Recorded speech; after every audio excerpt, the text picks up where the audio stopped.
Le soleil se couchait sur le Wyoming. Il teintait de rouge sang la prairie infinie. Le vent d'octobre balayait la sauge, transportant le parfum de l'hiver naissant et des montagnes lointaines enveloppées d'une ombre violette. Thomas Hale se tenait sous le porche de sa maison de ranch usée par les intempéries, regardant le jour céder la place à l'obscurité, comme il le faisait chaque soir depuis 3 ans, depuis la mort de ses parents. À 35 ans, Thomas avait l'air maigre et buriné d'un homme qui avait passé plus de temps avec le bétail qu'avec les gens. Ses mains étaient marquées par les brûlures causées par les barbelés et les cordes. Son visage était marqué par le soleil et le chagrin. Le ranch s'étendait autour de lui, 2000 acres d'herbes tenaces et de rêves encore plus tenaces, hérités d'un père qu'il avait construit avec son sang et son obstination, et d'une mère qui en avait adouci les contours avec des rideaux et des fleurs de jardin. Aujourd'hui, les rideaux étaient gris de poussière et le jardin était redevenu une prairie sauvage. Il avait besoin d'une cuisinière, pas d'une femme. Dieu savait qu'il avait abandonné cette idée après que Sarah Mackenzie se soit enfuie avec ce banquier beau parleur de Cheyenne. Juste quelqu'un qui pourrait donner aux haricots un autre goût que celui du désespoir et garder le café chaud pendant le long hiver à venir. Le dernier cuisinier, le vieux Miguel, était parti vers le sud en septembre, prétextant que ses os ne supporteraient pas un autre hiver dans le Wyoming. Thomas ne pouvait pas lui en vouloir. L'annonce qu'il avait affichée au magasin général de Morrison était simple. Cuisinier cherche chambre et pension. Salaire équitable. Renseignement au ranch Broken Wheel. T. Hale. Il s'était rendu en ville ce matin-là pour vérifier s'il y avait des réponses, s'attendant peut-être à une veuve ou une femme âgée à la recherche d'un travail honnête. Ce à quoi il ne s'attendait pas, c'était Clara Mayfield. Elle était assise dans le hall poussiéreux de Frontier Inn, un seul sac de voyage à ses pieds et une lettre usée dans ses mains gantées.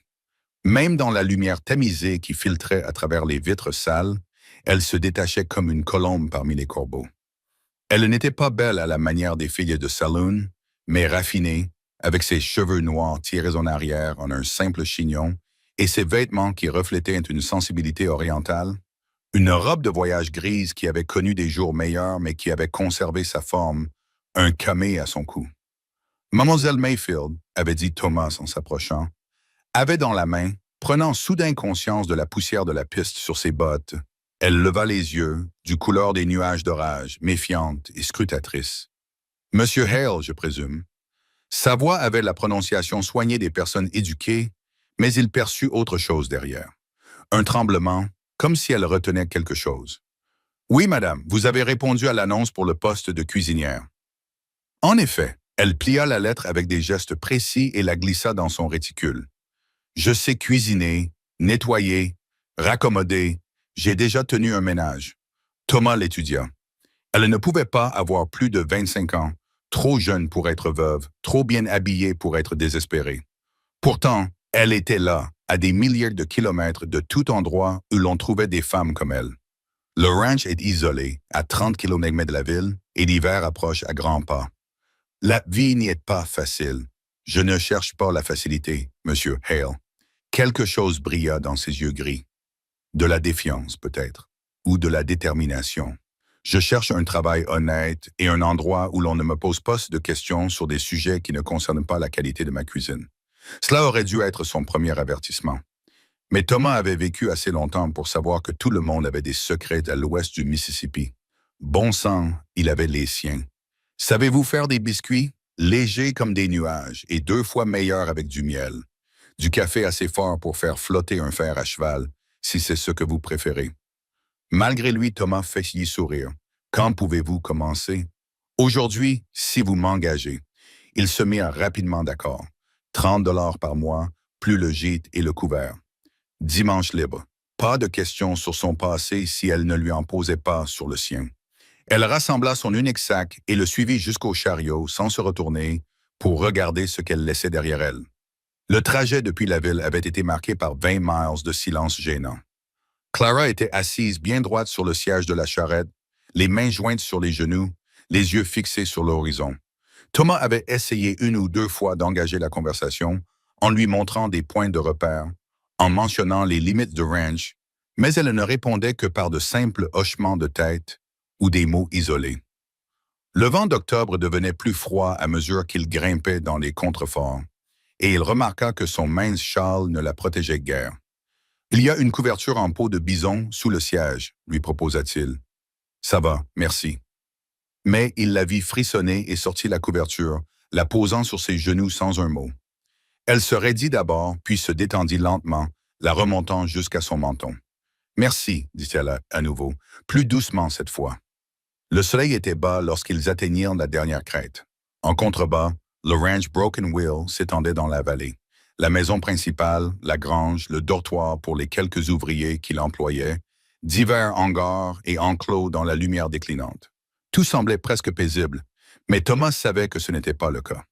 Il voyait ce qu'elle devait voir, un isolement tranchant comme une lame, un silence si profond qu'on pouvait s'y noyer. Ses traits, Clara chercha ses mots. « L'éloignement vous dérange-t-il » Elle resta silencieuse si longtemps qu'il crut qu'elle ne répondrait pas. Puis elle dit « Non, l'isolement est ce dont j'ai besoin. » Ils descendirent dans la vallée alors que les premières étoiles apparaissaient. Un loup hurla quelque part dans l'obscurité, suivi d'un autre, puis d'un autre, jusqu'à ce que la nuit se remplisse de leurs cœurs sauvages. Clara serra davantage sa robe en peau de bison, mais ne fit aucun commentaire. Thomas respecta cela. Une femme qui ne s'effrayait pas du chant des loups pourrait vivre plus longtemps que le vieux Miguel. La maison était froide et sombre lorsqu'ils arrivèrent. Thomas alluma des lanternes tandis que Clara se tenait dans l'embrasure de la porte, observant ce qui allait devenir son nouveau monde. Il essaya de voir à travers ses yeux les meubles lourds que sa mère avait tant chéris et qui étaient désormais ternis par la négligence. La cuisine qui n'avait pas vu la main d'une femme depuis 3 ans. La cheminée en pierre qui béait comme une bouche froide. « Vos chambres sont à l'étage, première porte à droite, » dit-il en posant son sac au pied de l'escalier. « La cuisine est là-bas. Les pompes fonctionnent, mais l'eau est froide. Il faut remplir la caisse à bois. Je vais allumer un feu. » Elle retira ses gants un à un en observant la porte de la cuisine. « À quand remonte votre dernier vrai repas, Monsieur Hale ?» La question le prit au dépourvu. « Je ne saurais dire. Alors je commencerai ce soir. Montrez-moi le garde-manger. » Il s'attendait à ce qu'elle soit fatiguée par le voyage et qu'elle veuille d'abord s'installer. Au lieu de cela, elle accrocha son châle à un crochet et retroussa ses manches, dévoilant des avant-bras pâles qui n'avaient jamais connu les travaux des champs. En moins d'1 heure, elle avait réchauffé la cuisine et fait mijoter sur la cuisinière quelque chose qui sentait divinement bon. Thomas s'assit à la table en bois abîmé et la regarda travailler. Elle se déplaçait avec une grâce économique, trouvant les choses par instinct, les bons couteaux que sa mère avait cachés dans le tiroir du fond, la poêle en fonte qui n'avait besoin que d'un peu de graisse de bacon pour chanter. Quand elle posa devant lui une assiette remplie de bœuf, de pommes de terre, de carottes et d'une sauce onctueuse, accompagnée de biscuits qui fumaient lorsqu'on les coupait, il dut fermer les yeux à la première bouchée. « C'est bon !» parvint-il à dire, puis il se sentit ridicule d'avoir sous-estimé le plat. Elle versa un café fort et noir, puis le surprit en se servant une tasse et en s'asseyant en face de lui. « Parlez-moi du ranch, monsieur. Parlez-moi des choses pratiques. Combien de mains? De quelles provisions disposons-nous? Qu'attendez-vous? » Il lui répondit, reconnaissant pour cette conversation pragmatique. 4 personnes qui prenaient leur petit déjeuner et leur dîner à la maison. Une cave à légumes à moitié pleine. Un fumoir avec du bœuf et du porc. Beaucoup de farine, de haricots et de café. L'hiver approchait à grands pas. Il pouvait le sentir dans le vent. Le voir dans la façon dont le bétail se regroupait. « Et vous ?» demanda-t-elle lorsqu'il eut terminé. « Quelles sont vos habitudes? À quelle heure vous levez-vous? Qu'aimez-vous manger? Y a-t-il des choses que vous n'aimez pas particulièrement? » Je me lève avant l'aube, je prends généralement un café dès le réveil. Je ne suis pas difficile en matière de nourriture. Je me contente de ce qui est rapide à préparer. Il fit une pause, étudiant son visage à la lumière de la lampe. « Et vous, Mlle Mayfield? Y a-t-il quelque chose que je devrais savoir? » Son expression se referma comme une porte qui claque. « Je cuisine. Je fais le ménage. Je reste discrète. C'est tout ce que vous devez savoir. » La brusquerie de sa réponse le piqua au vif, mais Thomas reconnut le ton de quelqu'un qui protège ses blessures. « Très bien, dit-elle en se levant pour rassembler la vaisselle. J'aurai besoin de quelques articles en ville, des épices, du tissu pour les rideaux, de l'huile pour la lampe. Je peux faire une liste. J'irai la semaine prochaine. » « Merci. » Elle s'arrêta à la porte de la cuisine, la lumière de la lampe reflétant les fils argentés d'un vieux chagrin dans ses yeux. Et Monsieur Hale, je vous suis reconnaissante de m'avoir donné ce travail. J'ai l'intention de gagner ma vie. Après qu'elle eut monté à l'étage, Thomas resta seul dans la cuisine qui semblait déjà différente grâce à sa présence. À travers la fenêtre, les étoiles parsemaient le ciel du Wyoming comme du sel renversé. Il repensa à la façon dont elle avait enroulé cette couverture en peau de bison autour d'elle, à la façon dont elle n'avait posé aucune question sur son propre vide, à la façon dont elle avait réchauffé sa cuisine. Il ne savait pas ce qui avait poussé Clara Mayfield à frapper à sa porte, quelles ombres la poursuivaient vers l'ouest. Mais alors qu'il éteignait le feu et se dirigeait vers son lit froid, il se surprit à espérer qu'elle resterait tout l'hiver. Le ranch avait besoin de plus qu'une cuisinière. Il avait besoin de retrouver la vie, même si celle-ci s'accompagnait d'une seconde peau de chagrin. Dehors, les loups chantaient leur chant ancestral à la lune montante, et le vent murmurait des secrets à travers l'herbe. Dans sa chambre à l'étage, il entendait les planches craquer sous ses pas, alors qu'elle s'installait dans ce nouvel exil. Bientôt, ce bruit s'estompa lui aussi dans le silence, et le ranch Broken Wheel s'enveloppa dans l'obscurité, attendant ce que le matin lui apporterait. La première semaine apprit à Clara la véritable signification du mot « rude ». Elle se réveilla avant l'aube et découvrit que le givre recouvrait les fenêtres et que son souffle était visible dans la pièce froide. L'eau de son lavabo était recouverte d'une fine couche de glace. Elle s'habilla rapidement, enfila plusieurs jupons sous sa robe la plus chaude, puis descendit pour livrer bataille à la cuisine glaciale. Le poêle était une bête capricieuse qui exigeait d'être cajolée et alimentée avec des quantités précises de petits bois. Trop, et il fumait. Trop peu, et il s'éteignait. Elle apprit à connaître ses humeurs à force d'essais et de doigts brûlés. Elle se levait chaque jour plus tôt pour que le café soit prêt lorsque Thomas et ses hommes rentraient de leur première tournée. Les ouvrières du ranch étaient des gens endurcis. Jake, un vieux cow-boy avec plus de ride que de mots. Sam et Pete, deux frères venus du Texas, et Carlos, le neveu de Miguel, qui était resté malgré le départ de son oncle. Ils la traitaient avec un respect prudent, touchant le bord de leur chapeau et murmurant « Madame » dans leur tasse de café, mais elle surprenait leur regard curieux.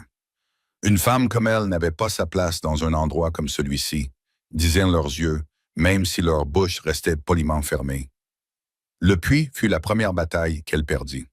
Situé à 50 mètres de la maison, il fallait transporter l'eau dans des seaux qui devenaient de plus en plus lourds à chaque voyage. La poignée de la pompe était rouillée et récalcitrante, résistant à chacun de ses efforts. Au troisième jour, ses mains étaient couvertes d'ampoules malgré ses gants. Elle ne dit rien, les enveloppa dans des bandes de jupons déchirés et continua son travail. Thomas le remarqua quand même. Elle était en train de frotter la vaisselle ce soir-là lorsqu'il apparut avec un pot de pommade.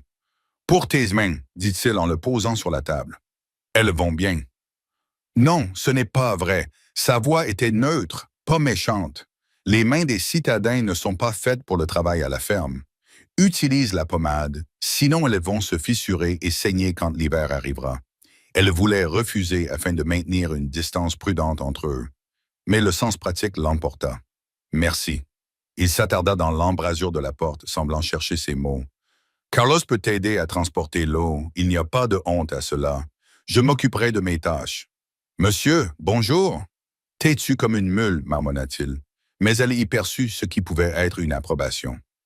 Le paysan était un autre ennemi.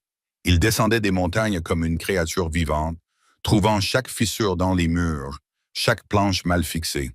Il transportait de la poussière qui se déposait sur tout. La vaisselle qu'elle venait de laver, les sols qu'elle venait de balayer, la pâte à pain qui levait sous le linge. Elle apprit à s'en accommoder, à accepter que la propreté était un terme relatif dans un ranch du Wyoming. Mais les tempêtes de poussière étaient une toute autre chose. La première la surprit en train d'étendre le linge. Le ciel passa du bleu au brun en quelques minutes. Un mur de poussière avançait à travers la prairie comme la fureur de Dieu. Elle eut à peine le temps de rentrer les vêtements avant qu'il ne frappe. La maison trembla sous l'assaut pendant 3 heures.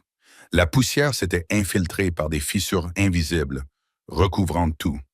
Quand la tempête fut passée, elle trouva Thomas et les hommes, qui ressemblaient à des fantômes, couverts de poussière de la tête aux pieds. « Bienvenue dans le Wyoming », dit Jake en souriant à travers la poussière qui recouvrait son visage. Ce soir-là, après le départ des hommes, elle s'assit à la table de la cuisine et pleura. Pas de sanglots dramatiques, juste des larmes silencieuses d'épuisement et de frustration. Elle avait laissé derrière elle la cruauté et le scandale, certes, mais aussi des domestiques et une vie facile. Un monde où la poussière restait à l'extérieur et où l'eau coulait des robinets. Ici, chaque tâche simple était une bataille contre la terre elle-même. Elle s'essuyait les yeux lorsqu'elle l'entendit, un son provenant de la pièce principale. Thomas se tenait près de la cheminée froide, un violon dans les mains, jouant une mélodie lente et triste, comme le vent dehors. Il ne leva pas les yeux lorsqu'elle apparut dans l'embrasure de la porte, continuant simplement à jouer, les notes flottant dans l'air comme des questions sans réponse. Lorsqu'il eut terminé, le silence semblait différent, non pas vide, mais plein d'une compréhension tacite. Il posa le violon et attisa le feu sans faire de commentaires sur ses yeux rougis. Elle prépara du thé sans lui demander s'il en voulait. Ils s'assirent sur les deux chaises devant le feu, la lumière dansant sur leurs visages. « Ma mère jouait », finit-il par dire. « Elle m'a appris quand j'étais jeune. Je n'y ai plus beaucoup touché depuis qu'elle est morte. C'est magnifique. Triste, mais magnifique, comme la plupart des belles choses, pensa-t-elle en repensant au piano de sa mère, vendu pour payer les dettes après la faillite de l'entreprise de son père. À la salle de musique de la maison de Richard, où elle ne serait plus jamais la bienvenue. Oui, acquiesça-t-elle, elles le sont. Cela devint leur routine, des journées de dur labeur et de distance prudente. Des soirées où parfois, pas toujours, ils se retrouvaient près du feu. Ils jouaient de temps en temps, de vieilles mélodies des montagnes et des hymnes dont ils se souvenaient à moitié. Elle raccommodait des vêtements ou lisait l'un des rares livres sur l'étagère. Ils parlaient peu, mais le silence devenait confortable. Le bétail était une autre source d'apprentissage. Les Longhorns étaient pour la plupart aussi résistants que la terre qui les nourrissait. Thomas essayait d'introduire quelques Hereford dans le troupeau. Elle les observait depuis la fenêtre de la cuisine, lui et les hommes, qui s'occupaient des bêtes, vérifiant qu'elles n'étaient pas malades, soignant leurs blessures, les déplaçant vers d'autres pâturages. Les animaux étaient maigres, leurs côtes saillantes sous leur peau poussiéreuse, conséquence de la sécheresse de l'été dernier. Thomas lui expliqua un soir. « L'herbe n'a pas poussé comme elle l'aurait dû. Nous avons déjà perdu 20 têtes et l'hiver n'a même pas encore commencé. » Elle entendit le poids dans sa voix. Elle comprenait maintenant pourquoi ils mangeaient chaque repas comme si c'était le dernier. Pourquoi les visages des hommes s'assombrissaient lorsqu'ils regardaient le ciel. Le ranch était en équilibre précaire entre la survie et la ruine. Elle commença à faire des économies sans qu'on le lui demande, en accompagnant la viande de plus de légumes, en faisant du bouillon avec des os qu'elle aurait jetés dans l'Est, en trouvant des moyens de transformer les haricots et la semoule de maïs en différents plats, afin que les hommes ne se lassent pas de toujours manger la même chose.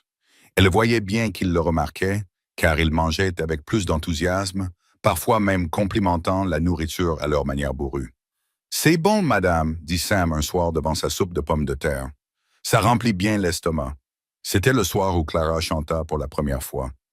Elle n'en avait pas l'intention. Elle était seule, ou du moins le croyait-elle, et avait besoin de pain pour le lendemain. La maison était calme. Les hommes étaient tous dans le dortoir. Thomas était censé vérifier les chevaux. La mélodie lui vint spontanément. Une vieille berceuse que sa mère chantait l'autrefois.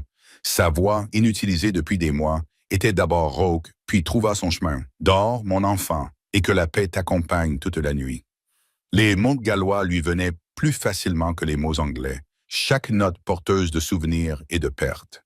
Elle chantait doucement, laissant le rythme accompagner son pétrissage, trouvant du réconfort dans cette chanson ancienne. Quand elle eut terminé, elle se rendit compte que la cuisine s'était assombrie et qu'elle devait allumer les lampes. Thomas se tenait dans l'embrasure de la porte. Elle se figea, les mains encore dans la pâte, le visage rouge de honte. Depuis combien de temps était-il là? Son expression était indéchiffrable dans la pénombre, mais quelque chose dans son immobilité fit battre son cœur à toute vitesse. « Je suis désolé, » commença-t-elle. « Je n'avais pas réalisé. » « Ne vous excusez pas. » Sa voix était plus rauque que d'habitude. C'était magnifique. Quelle langue était-ce? Le gallois. Les chansons de ma grand-mère. Elle se retourna vers le pain, ayant besoin de s'occuper les mains. « Je n'aurais pas dû.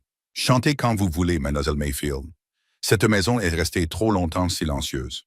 Il partit avant qu'elle n'ait pu répondre, mais elle entendit ses bottes s'arrêter dans l'escalier, comme s'il voulait en dire plus. Le moment s'étira, puis prit fin lorsqu'il continua à monter. Cette nuit-là, essayant de dormir dans sa chambre froide, Clara enfouit son visage dans l'oreiller et tenta de ne pas penser à l'expression de son visage lorsqu'il l'avait entendu chanter, comme un homme mourant de soif qui venait d'apercevoir de l'eau. Cette expression l'effrayait. Elle était venue ici pour se cacher, pour travailler, pour oublier, pas pour réveiller quelque chose dans les yeux d'un éleveur solitaire. Mais le lendemain soir, alors qu'elle faisait de la vaisselle seule, elle se surprit à fredonner. Juste fredonner, rien de plus. Et si elle entendait les pattes de Boot devant la porte de la cuisine, si elle sentait qu'il écoutait dans le couloir, elle faisait semblant de ne pas le remarquer. Certaines soifs, se disait-elle, pouvaient être étanchées sans se noyer. Les jours raccourcissaient, les nuits se refroidissaient. Elle apprit les rythmes du ranch, quand attendre les hommes pour les repas, quel jour Thomas se rendait dans les pâturages éloignés, comment interpréter le temps à partir de la façon dont le bétail se regroupait. Elle apprit que la rudesse de Jake cachait un goût pour les sucreries, que les frères se disputaient constamment mais mouraient l'un pour l'autre, que Carlos envoyait la moitié de son salaire à sa mère à Santa Fe, et elle apprit à connaître Thomas, non pas à travers des mots. Il restait prudent à ce sujet, mais à travers ses observations, elle vit comment il donnait les meilleures portions à ses hommes, comment il travaillait plus longtemps que quiconque, les épaules courbées sous le poids de ses responsabilités, comment il touchait chaque matin la photo de ses parents sur la cheminée, comme une bénédiction ou une pénitence. Un soir, alors qu'elle raccommodait son manteau, elle trouva la lettre dans la poche, sans vouloir fouiner, mais celle-ci tomba, déjà à moitié dépliée. Ses yeux ont capté les mots avant qu'elle ne puisse détourner le regard. « Je comprends ta colère, Tom, mais ce qui est fait est fait. Sarah est ma femme maintenant. » Elle l'a rapidement repliée et remise dans la poche, mais le mal était fait. Sarah, un prénom féminin, porté comme une blessure. Elle comprenait maintenant la distance prudente qu'il gardait, la façon dont il la regardait parfois comme s'il voyait quelqu'un d'autre.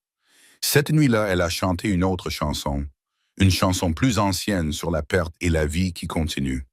Elle la chanta doucement, juste pour elle-même et peut-être pour l'homme qu'elle savait écouter quelque part dans l'obscurité de la vieille maison. Un cadeau de compréhension offert sans mots. L'hiver approchait. Elle le sentait maintenant dans ses os. La façon dont les anciens prédisaient le temps. Les préparatifs les accaparaient tous. Ramener le bétail plus près, vérifier les réserves de nourriture, colmater tous les trous dans les bâtiments. Elle travaillait à leur côté quand elle le pouvait, apprenant à privilégier la chaleur plutôt que les convenances. Le dernier soir d'octobre, la température chuta brutalement. Elle servit le souper aux hommes qui mangèrent rapidement, impatients de rejoindre leur couchette chaude. Thomas resta après leur départ, fixant son café comme s'il contenait des réponses. « Il neigea le lendemain matin, dit-il. Peut-être beaucoup. Nous sommes prêts, lui assura-t-elle, même si elle n'en était pas tout à fait convaincue. Il la regarda, puis la regarda vraiment, et elle vit derrière son contrôle minutieux l'inquiétude qui se cachait. Cet endroit brise les gens, Mademoiselle Mayfield, les gens bien, les gens forts. Il prend tout et ne rend que très peu. Il fit une pause. J'aurais dû vous le dire avant votre arrivée. Cela aurait-il changé quelque chose? Il réfléchit à la question. Non, je ne pense pas. Vous fuyez quelque chose, comme nous tous ici. C'était la première fois qu'il reconnaissait son passé. Elle choisit ses mots avec soin. Parfois, ce que nous fuyons est pire que ce vers quoi nous courons, et parfois, cela nous suit quand même. La vérité de cette affirmation pesait entre eux, aussi lourde que la neige qui allait tomber. Dehors, le vent se levait, faisant vibrer les fenêtres. L'hiver était arrivé au ranch Broken Wheel, et avec lui, la question de savoir si une femme qui chantait des berceuses galloises et un homme qui portait de vieilles blessures pourraient y survivre ensemble. Clara se leva pour rassembler la vaisselle. En passant devant sa chaise, elle posa brièvement sa main sur son épaule. C'était la première fois qu'elle le touchait délibérément. « Nous y arriverons, Monsieur Hale. Nous étions tous les deux trop têtus pour faire autrement. » Elle le sentit se crisper, puis se détendre lentement sous son toucher. « Thomas, dit-il doucement, appelez-moi Thomas. »« Thomas, répéta-t-elle, puis elle retira sa main et retourna dans sa cuisine, le cœur battant étrangement dans sa poitrine. Cette nuit-là, alors que les premiers flocons de neige commençaient à tomber, elle chanta à nouveau. Pas une berceuse cette fois, mais une chanson d'espoir sur le retour du printemps après la mort de l'hiver. Et lorsqu'elle entendit le violon se joindre doucement à elle depuis la pièce principale, jouant en harmonie avec sa mélodie, elle chanta avec encore plus de douceur. Le ranch Broken Wheel s'installa sous son manteau de neige, deux âmes solitaires entre ses murs, apprenant que certaines distances étaient faites pour être franchies, un pas à la fois, avec précaution. Novembre apporta plus que de la neige. Il apporta des visiteurs au Broken Wheel, et avec eux, le monde extérieur que Clara avait tant essayé de laisser derrière elle. Le premier signe de problème est venu avec le chariot de ravitaillement de la ville. Thomas avait commandé des provisions pour l'hiver, et Clara regardait depuis la fenêtre de la cuisine, tandis qu'il aidait à décharger des sacs de farine et de café. Mais il y avait quelqu'un d'autre avec le conducteur, Madame Morrison du magasin général, une femme dont la langue était plus acérée que n'importe quel vent du Wyoming. « Je suis venu voir comment votre nouvelle cuisinière s'adaptait », annonça Madame Morrison en descendant du chariot avec une agilité surprenante pour ses 60 ans.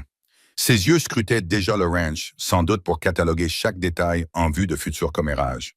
Clara lissa son tablier et sortit sur le porche. « Madame Morrison, c'est très gentil de votre part de venir me rendre visite. » Le regard de la vieille femme la balaya, s'attardant sur sa robe simple, ses mains rugueuses de travail, l'absence d'alliance. « Mademoiselle Mayfield, n'est-ce pas, de l'Est? »« Oui, madame. » Ce simple son contenait des tonnes de spéculation. Il était inhabituel pour une jeune femme d'accepter un tel poste, de vivre ici avec des hommes célibataires. Thomas s'avança. Les quartiers de Mademoiselle Mayfield sont séparés et sa conduite est irréprochable. « J'en suis sûr, j'en suis sûr. » Mais le ton de Mme Morrison suggérait le contraire. Mais les gens parlent, une femme seule, si loin de chez elle. On se demande ce qui peut la pousser à un tel isolement. Clara sentit la familiarité oppression dans sa poitrine, la sensation que les murs se refermaient sur elle. Mais ici, ce n'était pas Philadelphie, où les ragots dans les salons pouvaient la détruire. Ici, c'était le Wyoming, où elle avait un travail et un but. Je préfère le travail honnête aux ragots sur les idoles. Madame Morrison, peut-être aimeriez-vous prendre un café avant votre long trajet de retour? La femme plissa les yeux devant cette subtile réprimande, mais elle accepta. Dans la cuisine propre de Clara, elle posa des questions insistantes, déguisées en préoccupation. Où était la famille de Clara? N'avait-elle pas de proches pour s'opposer à une vie aussi rude? Elle n'avait sûrement pas l'intention de passer l'hiver si loin de la civilisation. Clara répondit avec des vérités prudentes. Ses parents étaient décédés. Elle n'avait pas de famille qui exigeait sa présence. Elle était satisfaite de sa situation. Chaque réponse semblait frustrer Madame Morrison Moore. « Eh bien, » finit par dire la femme en posant sa tasse avec une force inutile, « je suppose que nous faisons tous nos choix, même si certains choix suscitent plus de critiques que d'autres. » Après son départ, Clara se tint à la fenêtre, regardant le chariot disparaître au loin. Thomas apparut à ses côtés, sa présence solide et rassurante. « C'est une vieille commère, dit-il. Personne ne lui prête vraiment attention. Tout le monde prête attention aux commérages. C'est pour cela qu'ils existent. » Il resta silencieux pendant un moment. « Y a-t-il quelque chose que je devrais savoir? Quelque chose qui pourrait te causer des ennuis? » Elle pensa au visage déformé par la rage de Richard Thornton lorsqu'elle l'avait rejeté, aux ecchymoses cachées sous ses manches, aux mensonges qu'il avait répandus lorsqu'elle s'était enfuie plutôt que de l'épouser. « Rien qui n'affecte mon travail ici. Ce n'est pas ce que j'ai demandé. » Elle se tourna vers lui et vit dans ses yeux de l'inquiétude plutôt que de la suspicion. « Il y avait un homme, un mariage arrangé par l'associé de mon défunt père. J'ai refusé. Il n'a pas accepté ce refus avec élégance. Alors je suis parti. Il t'a fait du mal? » La franchise de la question la surprit. Pas de manière visible. Thomas serra la mâchoire. « S'il vient ici, il ne fera rien. Je ne l'intéresse plus. Les femmes ruinées ne méritent pas qu'on s'intéresse à elles. » Elle essaya de ne pas laisser transparaître l'amertume dans sa voix, mais n'y parvint pas. « Tu n'es pas ruinée. » Sa voix était féroce. « Tu es la femme la plus travailleuse et la plus honnête que je connaisse. Quiconque dira le contraire devra s'en expliquer avec moi. » La véhémence de sa défense lui fit monter les larmes aux yeux. Elle se retourna vers la fenêtre pour les cacher. Merci, Thomas. Mais la visite de Madame Morrison n'était qu'un début. La semaine suivante, Josiah Brand arriva. Clara était dans le jardin, en train de déterrer les dernières pommes de terre avant que le sol ne gèle, lorsqu'elle entendit des chevaux approcher. Plusieurs chevaux galopant à toute allure. Elle se redressa, se protégeant les yeux du soleil pâle. 4 hommes apparurent au sommet de la crête. Brandt était en tête, et même à distance, elle pouvait voir l'arrogance dans la façon dont il était assis sur son cheval, ainsi que la coupe coûteuse de son manteau. Il était propriétaire du ranch Double B, à 16 km au nord, et selon les ragots prudents des ouvriers, il voulait posséder beaucoup plus. Thomas sortit de la grange, un fusil à la main. « Brown, tu es hors de ton domaine, Tom. » La voix de Brown avait la fausse amabilité d'un serpent. « Je suis juste voisin. J'ai entendu dire que tu avais une nouvelle cuisinière. Je suis venu te présenter mes respects. » Ses yeux pâles trouvèrent Clara, et elle lutta contre l'envie de se recroqueviller sous son regard. Elle avait connu des hommes comme lui dans l'Est, des hommes qui considéraient tout comme une propriété à acquérir. Mademoiselle Mayfield. Brand toucha le bord de son chapeau, mais son geste était plus moqueur que respectueux. En ville, on dit que vous êtes une femme mystérieuse, une dame raffinée qui choisit de travailler dans un ranch. Comme c'est intéressant.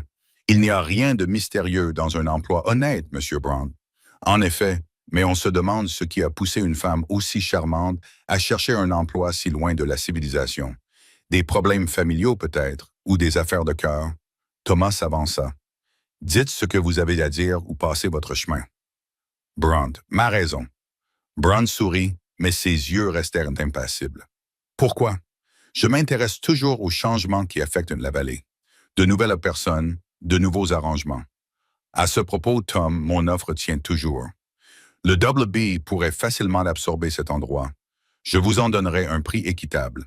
Assez pour repartir à zéro ailleurs. La réponse est toujours non. L'hiver approche à grands pas.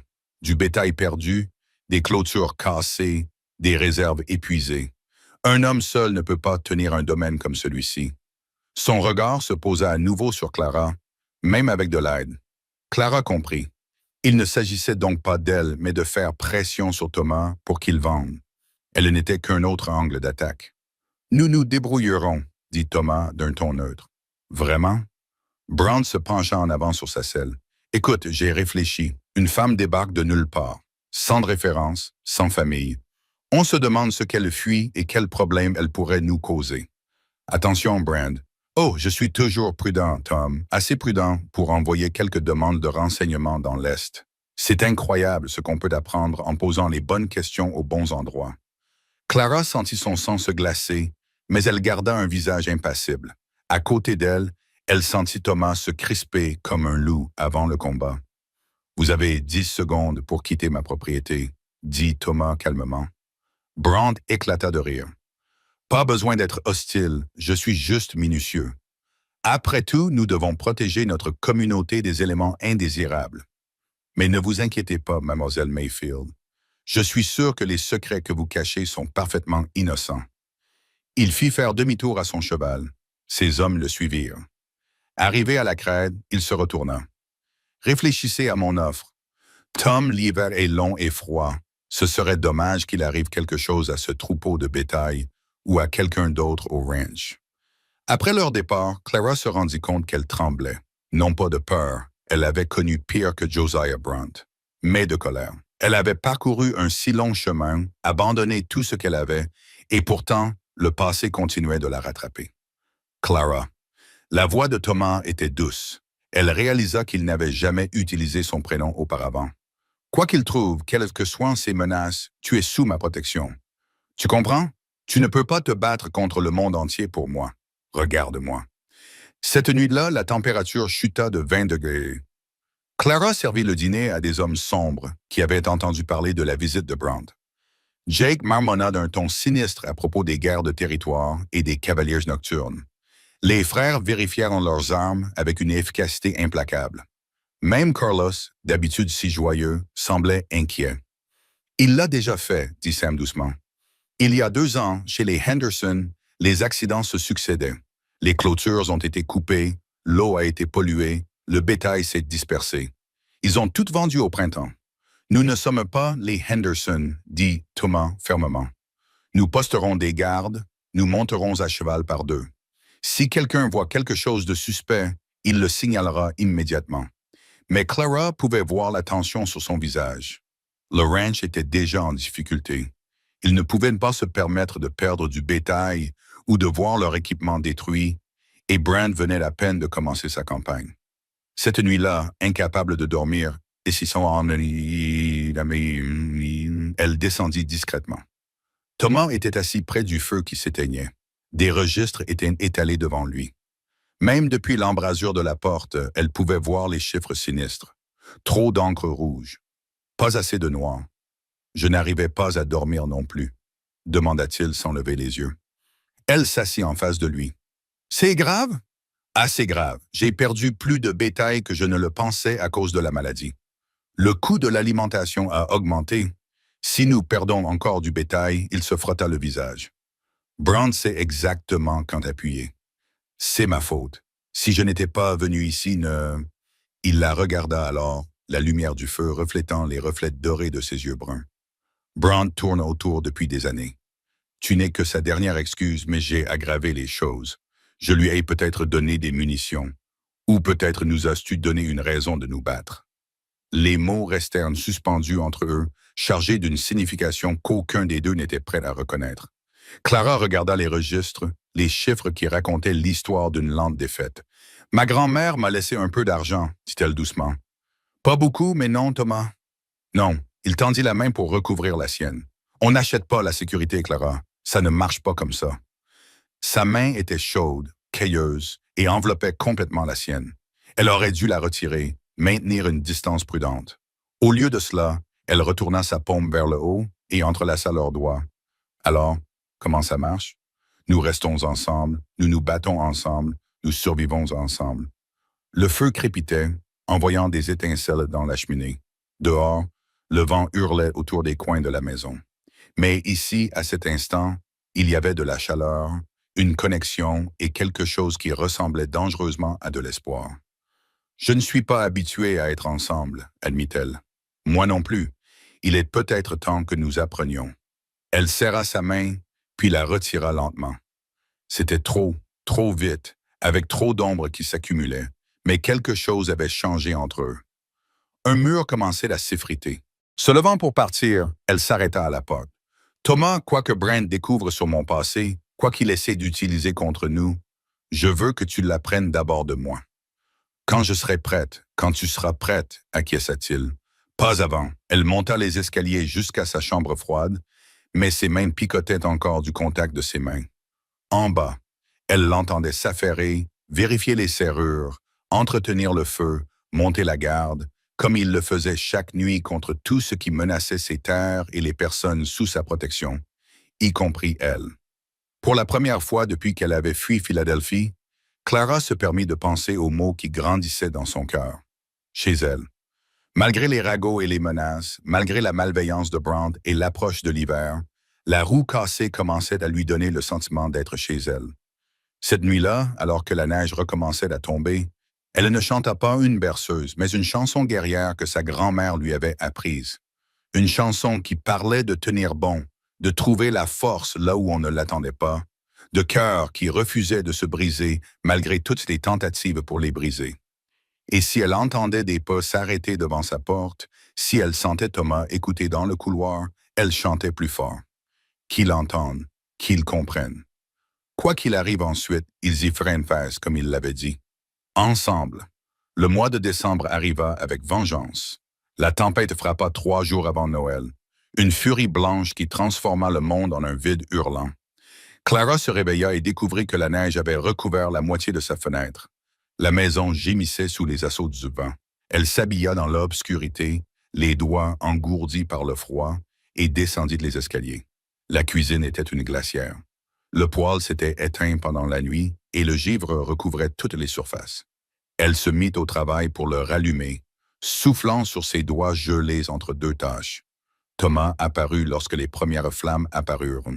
Son visage était sombre, sa barbe couverte de glace. Nous avons perdu de vue le troupeau. Il faut les amener dans le pâturage voisin avant qu'ils ne soient emportés par la neige. Dans cette tempête, nous n'avons pas le choix. Le bétail se regroupe dans les blizzards. Il essaie de rester au chaud. S'il dérive vers le ravin du mort, il ne termina pas. Ce n'était pas nécessaire. Clara réchauffa du café pendant qu'il réveillait les ouvriers. Ils entrèrent en titubant, émitouflés dans toutes les couches de vêtements qu'ils possédaient. Leurs visages étaient déjà rougis par la courte marche depuis le dortoir. Elle les servit rapidement. Café, biscuits, bœuf séché, du carburant pour ceux qui les attendaient. « Restez ensemble », ordonna Thomas. « Attachez les chevaux entre eux. Si vous ne voyez pas l'homme à côté de vous, arrêtez de bouger. Nous balayons d'abord la chaîne nord. Poussez tout vers le sud. » Ils se sont enfoncés dans l'obscurité blanche. Clara a collé son visage à la fenêtre, mais ne voyait rien d'autre que la neige tourbillonnante. Le vent hurlait comme une créature vivante et affamée. Les heures passèrent. Elle garda le café au chaud, la soupe mijotant, l'eau bouillant pour leur retour. La maison semblait vide sans leur présence. Il n'y avait qu'elle, la tempête et l'attente insupportable. Midi arriva et passa. Aucun signe d'eux. Elle faisait les 100 pas, incapable de se concentrer sur quoi que ce soit. Le vent semblait porter des voix, des cris à l'aide qui pouvaient être réels ou imaginaires. Chaque bruit faisait battre son cœur à toute vitesse. À 15 heures, elle ne pouvait plus le supporter. Elle s'enveloppa dans le vieux manteau en peau de buffle de la mère de Thomas, attacha une corde autour de sa taille et fixa l'autre extrémité à la balustrade du porche, juste jusqu'à la grange, se dit-elle, juste pour voir si les chevaux étaient revenus. Elle parcourut 6 mètres avant que le monde ne disparaisse. Du blanc au-dessus, du blanc en dessous, du blanc dans toutes les directions. Le vent la frappait comme des coups de poing, lui enfonçant la neige dans le visage jusqu'à l'empêcher de respirer. Elle fit demi-tour, suivant la corde à tâtons, et trouva de justesse le porche à l'intérieur qui tremblait. Elle comprit à quel point la terre pouvait facilement tuer, à quelle vitesse une personne pouvait disparaître dans cette masse blanche, et Thomas était là-bas, depuis des heures. 16 heures, toujours rien. Elle alluma toutes les lampes et les plaça aux fenêtres comme des balises. La soupe avait réduit. Elle ajouta de l'eau et la garda prête. La voix de sa grand-mère lui vint spontanément. Quand tu ne peux rien faire d'autre, chante des chansons, elles les portent plus loin que les prières. Alors elle chanta, debout à la fenêtre de la cuisine, elle éleva la voix contre la tempête. Des hymnes gallois, des ballades des Appalaches, tout ce qui pouvait traverser l'obscurité blanche. Sa gorge était à vif, mais elle ne s'arrêta pas. S'ils étaient perdus, s'ils essayaient de retrouver leur chemin, peut-être l'entendraient-ils. Peut-être cela les guiderait-il vers la maison. L'obscurité totale tomba. Puis, à travers le hurlement du vent, elle l'entendit. La porte de la grange claqua, elle se précipita dehors, une lanterne à la main, des formes se matérialisèrent dans la blancheur.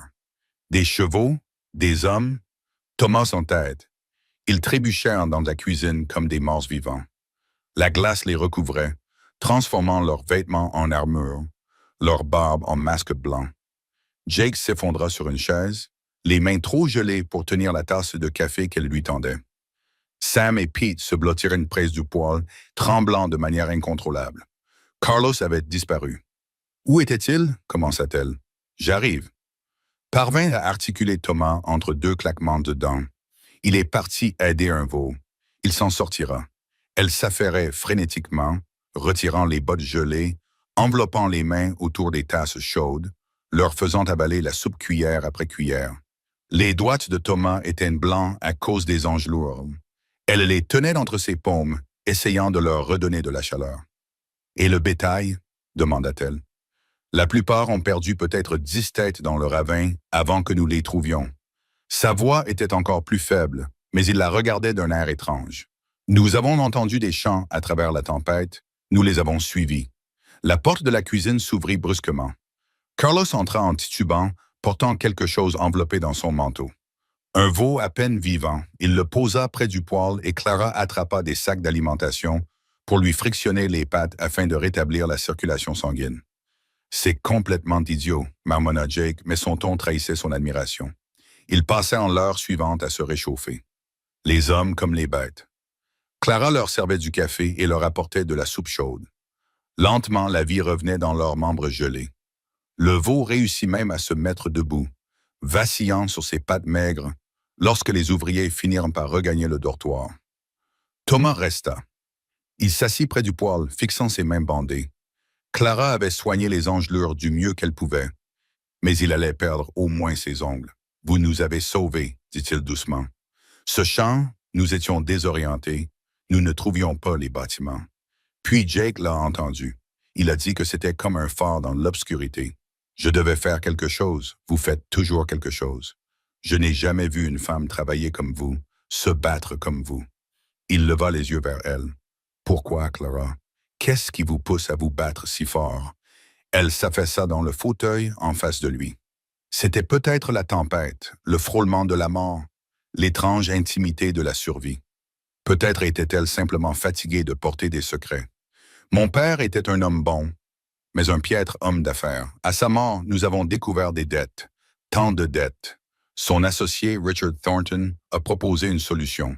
L'épouser permettrait de tout effacer, de sauver ma mère de la pauvreté. Mais tu as refusé. Pas au début. Je pensais que c'était un devoir. Mais Richard, dit-elle en serrant son châle contre elle, a peu à peu révélé sa vraie nature, autoritaire et cruel. Quand j'ai finalement refusé, il était furieux. Il a dit que je l'avais laissé tomber, que j'avais ruiné sa réputation. Il a répandu des rumeurs selon lesquelles j'étais une femme facile, instable, une chasseuse de fortune qui avait essayé de le piéger. Sa voix baissa. La nuit où je suis parti, il est venu à la maison et m'a dit que si je ne voulais pas être sa femme, je serais autre chose. Je me suis enfui, j'ai pris tout l'argent que j'ai pu trouver et je me suis enfui. Les mains abîmées de Thomas se crispèrent. S'il se montre ici un jour, ce ne sera pas pour moi. Je ne suis plus rien pour lui, juste une anecdote à raconter dans son club, celle d'une femme désespérée qui s'est jetée dans ses bras. La vieille honte me brûlait, mais moins qu'avant. Madame Morrison avait raison de s'interroger à mon sujet. Je suis ruiné selon les normes de la société. La société peut aller au diable. La véhémence de sa voix la fit lever les yeux. Ses yeux reflétaient une fureur qu'elle n'avait jamais vue auparavant, mais elle ne lui était pas destinée. « Tu as survécu », continua-t-il. « Tu t'es enfui, tu as trouvé du travail, tu t'es fait une place. Ce n'est pas de la ruine, c'est du courage. » Vraiment? Parfois, j'ai l'impression que je continue de fuir, que je le laisse toujours contrôler ma vie. Non. Thomas se pencha en avant. Tu vis, tu travailles, tu chantes dans les tempêtes pour guider les hommes perdus vers leur foyer. Ce n'est pas fuir, c'est tenir bon dans un endroit différent.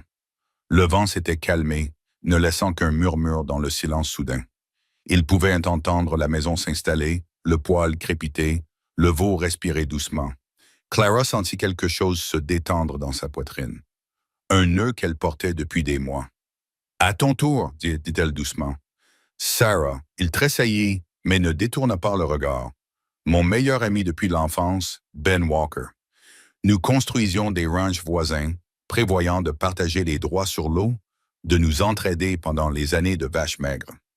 Sarah Mackenzie est venue de Saint-Louis pour enseigner à l'école. La plus jolie fille que j'avais jamais vue. Je l'ai courtisée comme il se doit. Je pensais que nous nous comprenions. Mais elle a choisi Ben. Elle a préféré ses paroles plus douces. Peut-être ses rêves plus grands. Ils se sont mariés rapidement, en toute discrétion. J'ai découvert plus tard qu'il se voyait pendant que j'étais dehors avec les troupeaux. Son rire était amer. Le plus drôle, il s'attendait à ce que je comprenne, que je pardonne, que je me tienne à leur côté lors du mariage comme si de rien n'était. L'avez-vous fait? Non. Je leur ai dit d'aller au diable. J'ai racheté la part de Ben dans les droits d'eau et je ne leur ai plus adressé la parole depuis. Ils ont déménagé à Cheyenne l'année dernière. Ils travaillent dans le secteur bancaire maintenant. Ils fixaient le feu.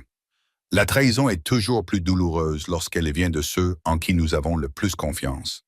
Clara tendit le bras pour franchir la distance qui les séparait et prit délicatement sa main bandée. Nous formons un couple, n'est-ce pas? Des blessés ambulants, cachés ici, au bout du monde. C'est peut-être ce qu'il faut. Peut-être faut-il être un peu brisé pour survivre dans un endroit comme celui-ci. Elle y réfléchit tandis que la tempête reprenait de plus belle, faisant vibrer les fenêtres. Peut-être avait-il raison. Peut-être que la terre reconnaissait les siens, ceux qui avaient été éprouvés par la perte, marqués par la douleur, et qui étaient toujours debout. Je devrais aller voir les animaux, dit Thomas, mais il ne fit aucun geste pour se lever. Je devrais commencer à préparer le pain pour demain, acquiesça Clara. Immobiles, ils restèrent assis, se tenant la main, à regarder le feu, tandis que dehors, la tempête faisait rage. Ce contact était réconfortant, prometteur, et plus encore, une reconnaissance entre deux âmes qui avaient appris à leurs dépens que certaines tempêtes se traversaient seules, mais que d'autres nécessitaient la chaleur d'un autre cœur humain. Finalement, à contre-cœur, ils se séparèrent. Thomas se dirigea vers la grange, Clara vers ses tâches dans la cuisine.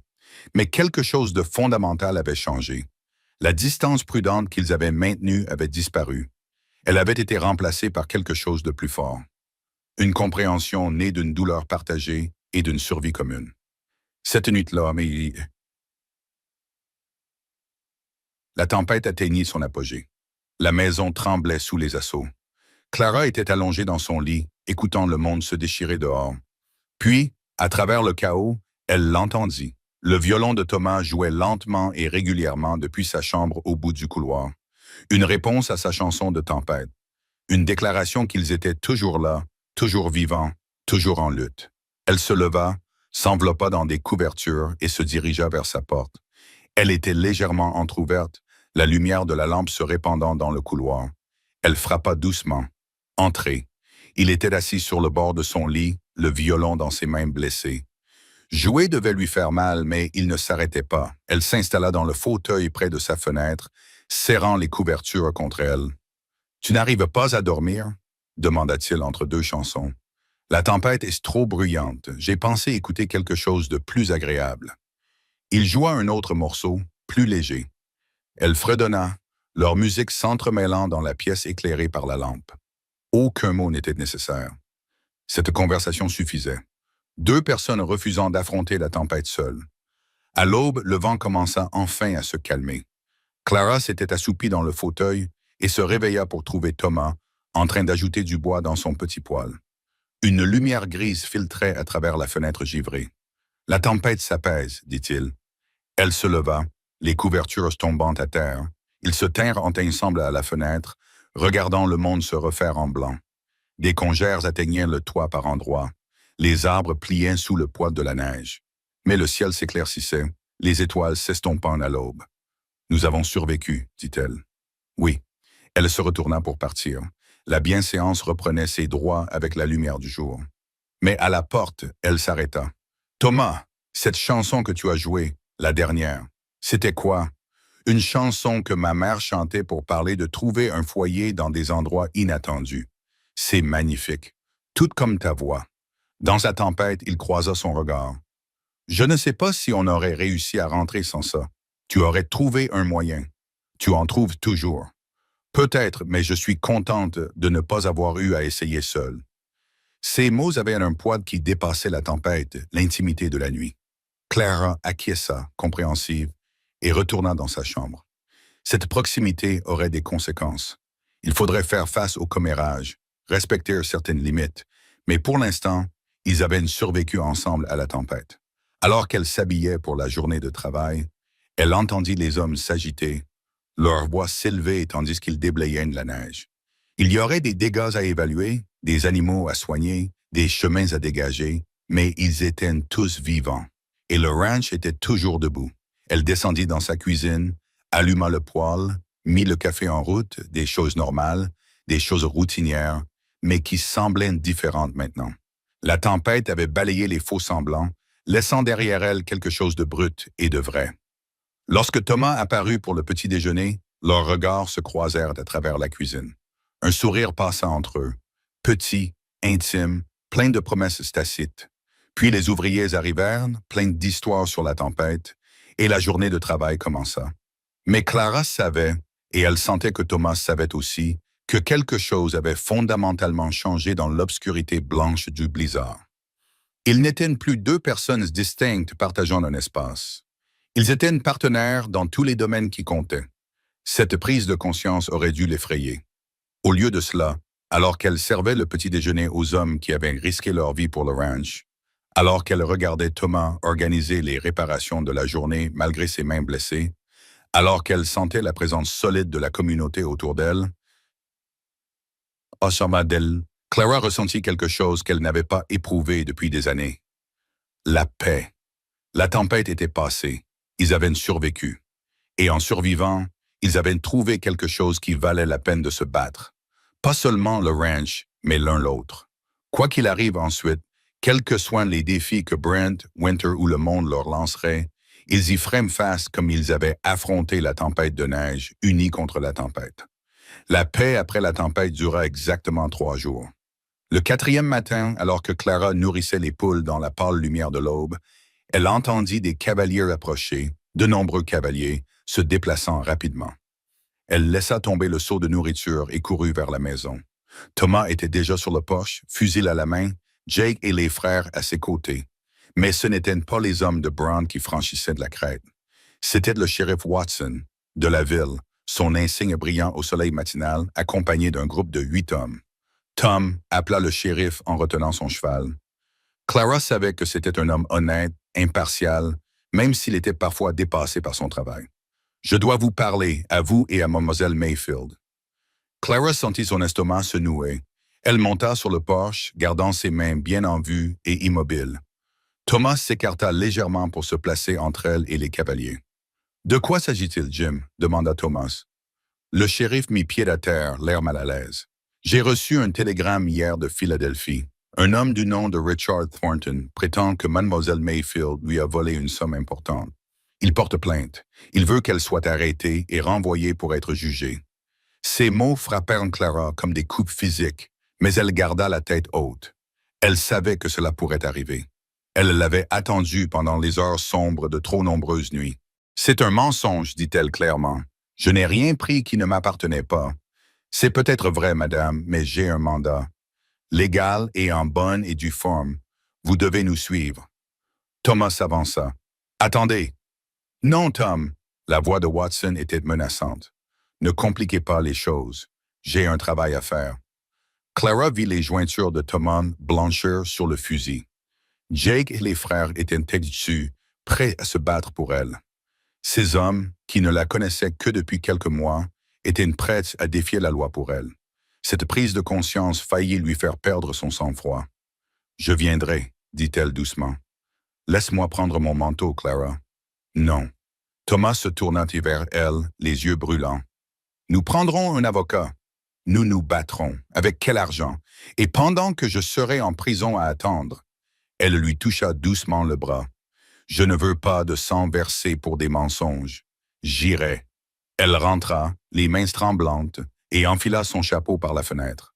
Elle pouvait voir Thomas se disputer avec le shérif, gesticulant avec colère. Mais Watson restait ferme, et ses hommes semblaient nerveux, les mains près de leurs armes. Lorsqu'elle ressortit, Thomas lui attrapa le bras. « Ce n'est pas fini, dit-il avec férocité.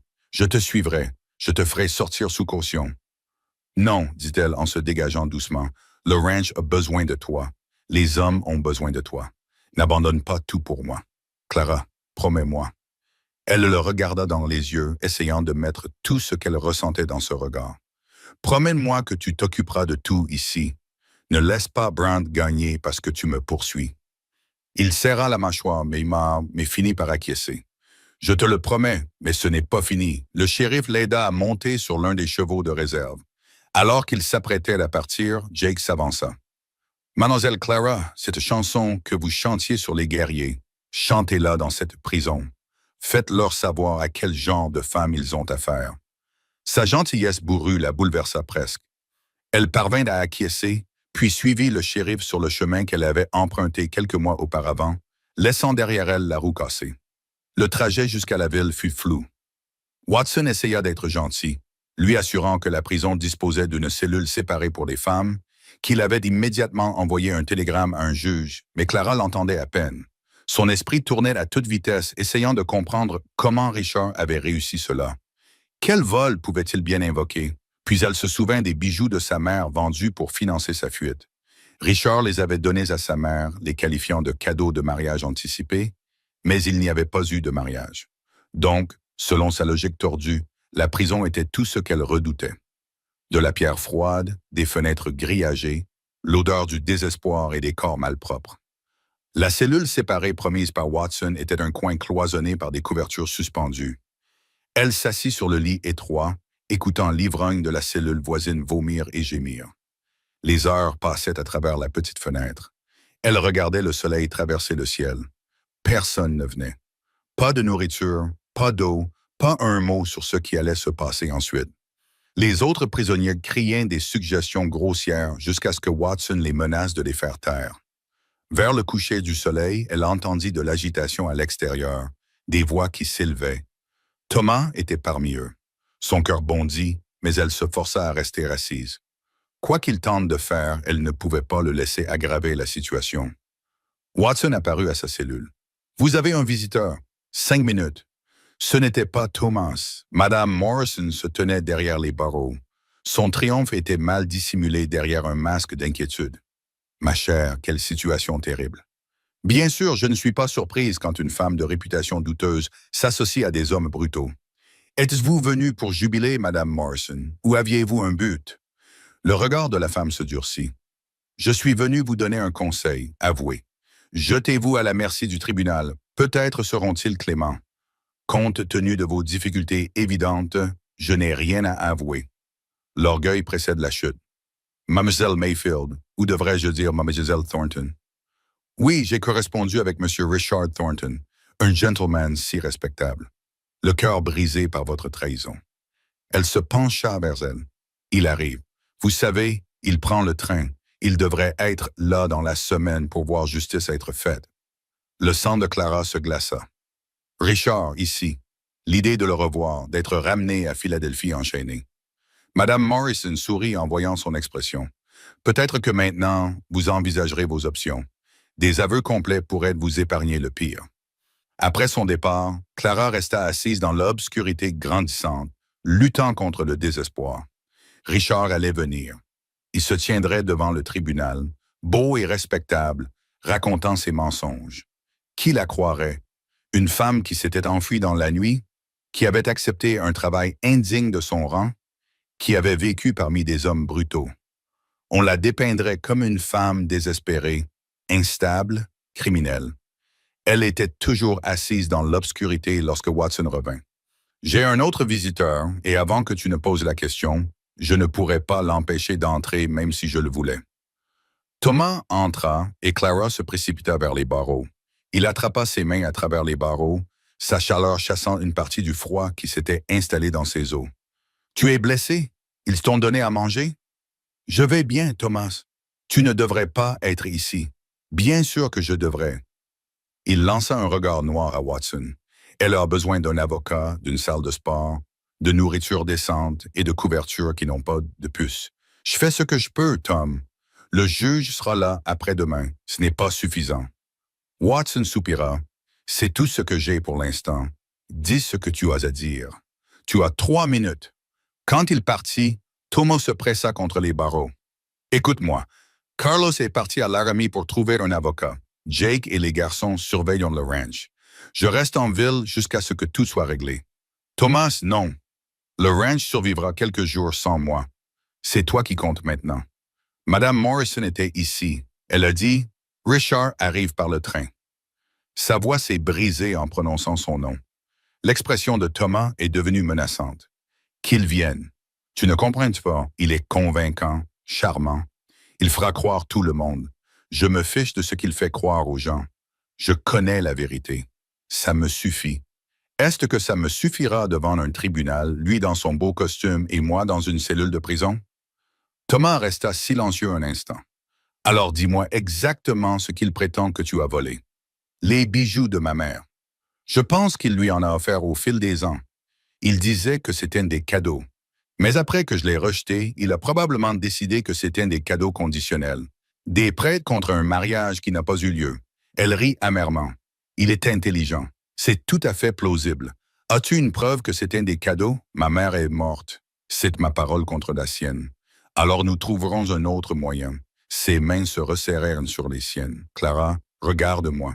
J'ai combattu la sécheresse, la maladie, les tempêtes de neige et les hommes qui voulaient prendre tout ce que j'avais construit.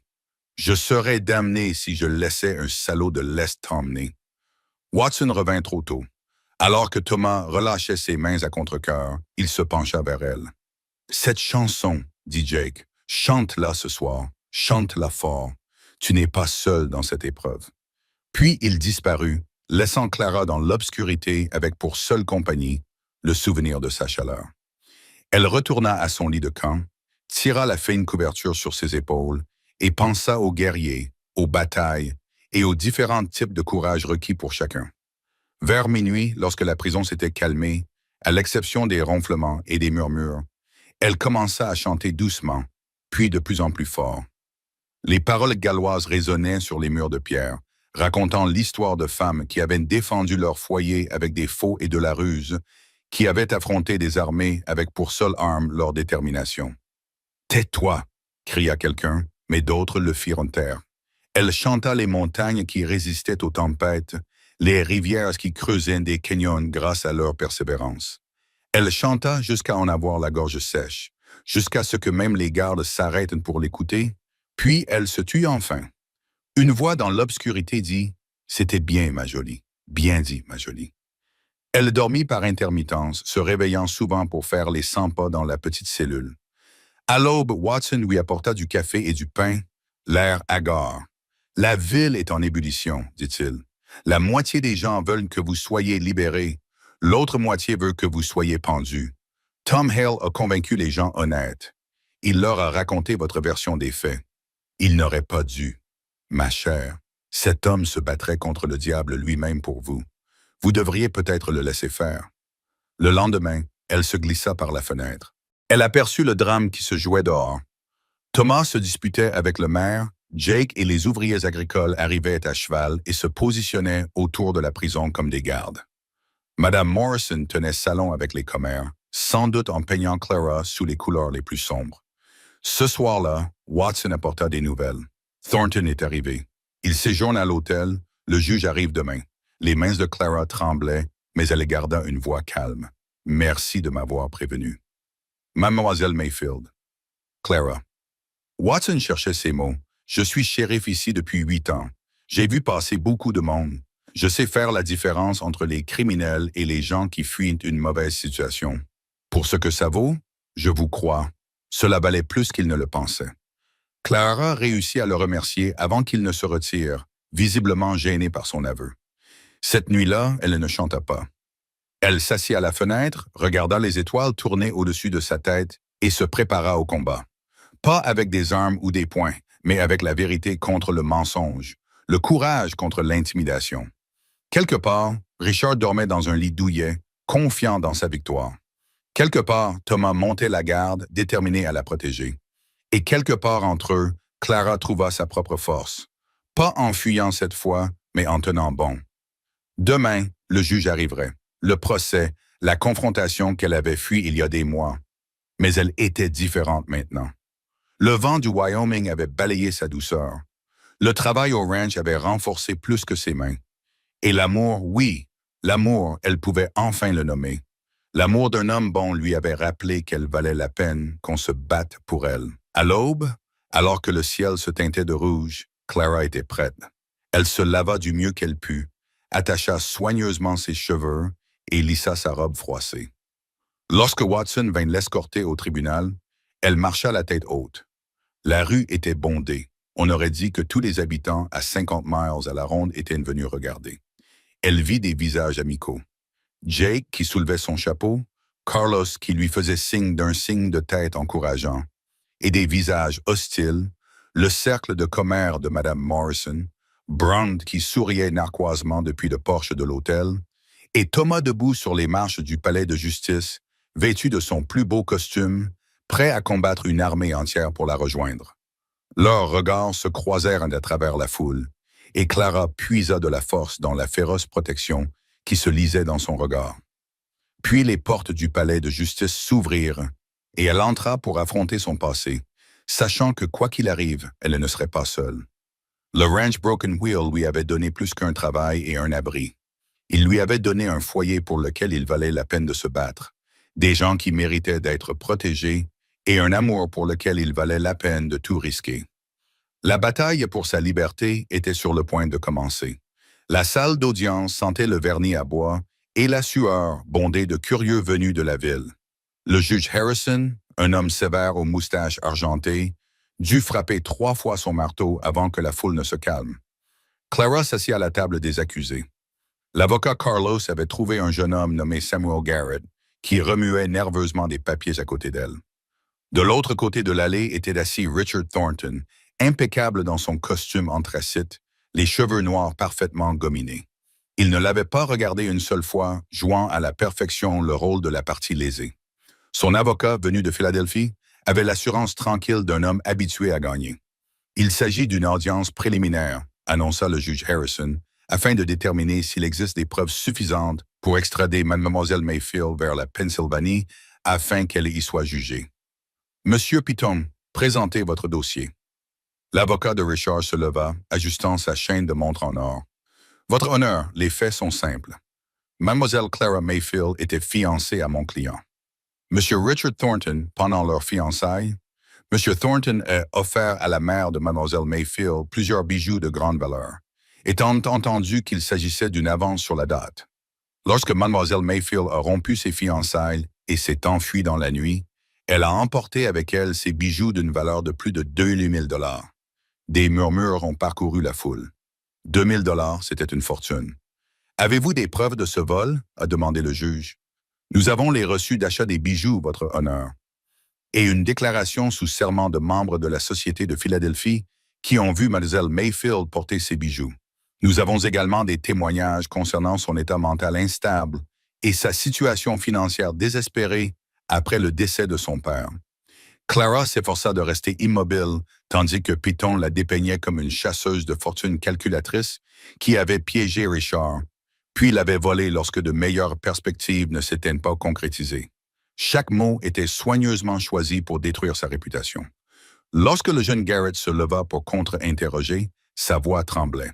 « Monsieur Thornton, ces cadeaux étaient-ils destinés à Mademoiselle Mayfield ou à sa mère? » « À sa mère. Comme je l'ai dit, dans l'espoir de devenir membre de la famille, la voix de Richard était parfaitement modulée, raisonnable. Seule Clara pouvait entendre la satisfaction qui se cachait derrière. Et avez-vous jamais dit à Madame Mayfield que ces cadeaux étaient conditionnels? Un gentleman n'attache pas de conditions à ses cadeaux. Je faisais confiance à l'honneur de Mademoiselle Mayfield. Il réussit à paraître à la fois noble et trahi. Garrett posa encore quelques questions avant de s'asseoir, clairement dépassé. Le cœur de Clara se serra. C'était exactement ce qu'elle redoutait. La parole de Richard contre la sienne, avec tout le poids de la richesse et de la respectabilité de son côté. « Mademoiselle Mayfield, dit le juge, souhaitez-vous faire une déclaration? » Clara se leva, consciente de tous les regards dans la salle. « Votre honneur, les bijoux de ma mère n'ont pas été volés. Ils lui ont été offerts librement au fil des ans, sans aucune condition. À sa mort, ils sont devenus miens. Je les ai vendus pour financer mon voyage ici afin de commencer une nouvelle vie après M. Thornton. » Elle fit une pause, choisissant ses mots avec soin. Après qu'il m'ait clairement fait comprendre que je n'avais aucun avenir à Philadelphie parce que vous aviez rompu nos fiançailles. Richard l'interrompit, son masque tombant. Il m'a laissé venir pendant des mois, puis m'a humilié. Monsieur Thornton, avertit le juge, mais le mal était fait. Richard avait montré, l'espace d'un instant, le tempérament que Clara connaissait trop bien. Elle poursuivit. Je n'ai rompu aucun engagement. Votre honneur, j'ai refusé sa demande en mariage. Ce n'est pas un crime. Peut-être pas, intervint Piton avec douceur. Mais le vol en est certainement un, votre honneur. Nous demandons son extradition immédiate. Les portes de la salle d'audience s'ouvrirent brusquement. Thomas entra d'un pas décidé, suivi d'une petite femme soignée vêtue d'habits de voyage. La foule s'écarta devant eux, et des murmures s'élevèrent. « Votre honneur, dit Thomas, j'ai des preuves pertinentes pour cette affaire. » Le juge Harrison fronça les sourcils. « C'est tout à fait irrégulier, monsieur. Salut. Tout comme l'est un homme qui utilise la loi pour traquer une femme qui l'a rejetée. »« Thomas, murmura Clara, mais il était déjà devant le banc. La femme à ses côtés. Voici Madame Eleanor Hartley, votre honneur de Philadelphie. Elle dispose d'informations sur la personnalité de M. Thornton et ses affirmations. » Piton bondit. « Objection. Ce témoin n'a pas été présenté en bonne et due forme. » Ce n'est pas un procès officiel, maître, dit sèchement le juge. Je vais écouter ce qu'elle a à dire. Madame Hartley, la femme s'avança, petite mais posée. Votre honneur, j'étais fiancé à M. Thornton jusqu'au mois dernier, lorsque j'ai découvert son attachement passé pour Mademoiselle Mayfield et les efforts qu'il avait déployés pour la conquérir. La salle d'audience s'embrassa. Le visage de Richard devint blanc, puis rouge. « Eleanor, que fais-tu ici? » « Je suis ma conscience. » « Richard. » Elle se retourna vers le juge. « J'ai trouvé des lettres dans le bureau de Richard. Des dizaines de lettres écrites, mais jamais envoyées à Mademoiselle Mayfield. Elle brosse un tableau très différent de celui présenté ici. Des lettres pleines d'obsessions, de menaces, de promesses de la ruiner si elle ne revenait pas. C'étaient des lettres privées, commença Richard. Oui, c'étaient des preuves privées de harcèlement, répondit Mme Hartley en ouvrant son réticule et en sortant une liasse de papier. J'ai également trouvé des reçus prouvant que les bijoux ont été achetés il y a plus de 3 ans, bien avant que les fiançailles ne soient évoquées. Des cadeaux pour s'attirer les faveurs de la mère de Mademoiselle Mayfield, pas des prêts conditionnels. Clara fixa cette sauveuse inattendue. Madame Hartley croisa son regard avec une sympathie surprenante. Je sais ce que c'est que d'être le centre de l'attention de Richard quand il est contrarié. Mademoiselle Mayfield, je ne souhaiterais cela à personne. C'est ridicule, s'écria Peton. Des lettres volées, la vengeance d'une femme jalouse. Je ne les ai pas volées, dit calmement Madame Hartley. Elles se trouvaient dans le bureau de la maison que nous devions partager. J'avais tout à fait le droit de les examiner. Ce que j'ai découvert m'a tellement horrifié que j'ai rompu nos fiançailles et suivi Richard ici pour empêcher une injustice. Le juge Harrison examina les lettres, son expression s'assombrissant à chaque page. La salle d'audience retint son souffle. « Monsieur Thornton. » Le juge finit par dire, « Ces lettres suggèrent un comportement harcelant qui jette un tout autre éclairage sur vos affirmations. Niez-vous les avoir écrites? » Richard perdit son sang-froid. « Elle m'a séduit, m'a fait des promesses. »« Je n'ai fait aucune promesse, » dit Clara fermement. « J'étais poli avec l'associé de mon père. Quand il a insisté pour en savoir plus, j'ai refusé. C'est tout. Ces reçus, poursuivit le juge, montrent clairement des achats effectués des années avant tout engagement. Des cadeaux, pas des prêts, associés à ces lettres inquiétantes. Je trouve les preuves insuffisantes pour justifier l'extradition. « Votre honneur, protesta Piton. De plus, continua Harrison en lui coupant la parole. Monsieur Thornton, je vous recommande vivement de retourner immédiatement à Philadelphie. Si Mademoiselle Mayfield souhaite porter plainte pour harcèlement, elle trouvera une oreille attentive dans cette cour. » Le marteau retentit, mettant fin à l'audience. Affaire classée. La salle d'audience explosa dans le chaos. Richard se précipita vers Clara, le visage déformé par la rage. Mais Thomas était là pour l'attraper par le col et le repousser. « Touche-la et je te tue, » dit Thomas calmement, et tous ceux qui l'entendirent le crurent. Le shérif Watson et ses adjoints escortèrent rapidement Richard et son avocat hors de la salle. La foule s'écartant avec des expressions mitigées, certains déçus de manquer la suite du drame, d'autres approuvant d'un signe de tête le juge Dunn. Clara se retrouva entourée de sympathisants. Jake lui serra la main comme s'il s'agissait d'une pompe à eau. Carlos poussa des cris de joie. Même certains habitants de la ville qui l'avaient rejeté lui offrirent leurs félicitations. Mais elle n'avait Dieu que pour Thomas, qui montait la garde comme toujours. Madame Hartley s'approcha, l'air fatigué mais déterminé. « Je suis désolé pour ce que Richard vous a fait subir, Mademoiselle Mayfield. Il cache bien sa nature jusqu'à ce qu'on le contrarie. Pourquoi avez-vous pris un tel risque? Parce que j'ai failli l'épouser. 1 mois de plus et j'aurais été piégé. » Elle frissonna délicatement. « Quand j'ai trouvé ces lettres, j'ai vu ce qu'il vous avait fait. Je ne pouvais pas le laisser recommencer. Aucune femme ne mérite cela. » Clara la serra impulsivement dans ses bras. « Merci. Je ne sais pas comment vous remercier. Vivez bien, soyez heureuse. C'est une vengeance suffisante pour des hommes comme Richard. » Madame Hartley sourit tristement. « Je retournerai à Philadelphie par le train de l'après-midi. J'ai beaucoup à régler là-bas, mais je suis contente d'être venue. » Alors que la foule se dispersait, Clara se retrouva seule avec Thomas et le jeune Garrett, qui rangeait ses papiers d'une main tremblante. « Vous avez bien agi, dit-elle à l'avocat. Merci d'avoir essayé. Je n'ai rien fait. C'est M. Hale qui vous a sauvé. Il a retrouvé Mme Hartley. Il l'a convaincu de venir, il a payé son voyage. Clara se tourna vers Thomas, qui semblait mal à l'aise face à ses éloges. « Comment avez-vous su pour elle? » « J'ai envoyé un télégramme à un ami à Philadelphie. Je lui ai demandé de se renseigner sur la vie de Thornton. J'ai découvert les fiançailles. J'ai pensé qu'elle aurait peut-être des informations. » Il haussa les épaules. « J'ai eu de la chance. » « De la chance. » Clara secoua la tête. « Vous avez dépensé de l'argent que nous n'avons pas. Vous avez mis le ranch en péril.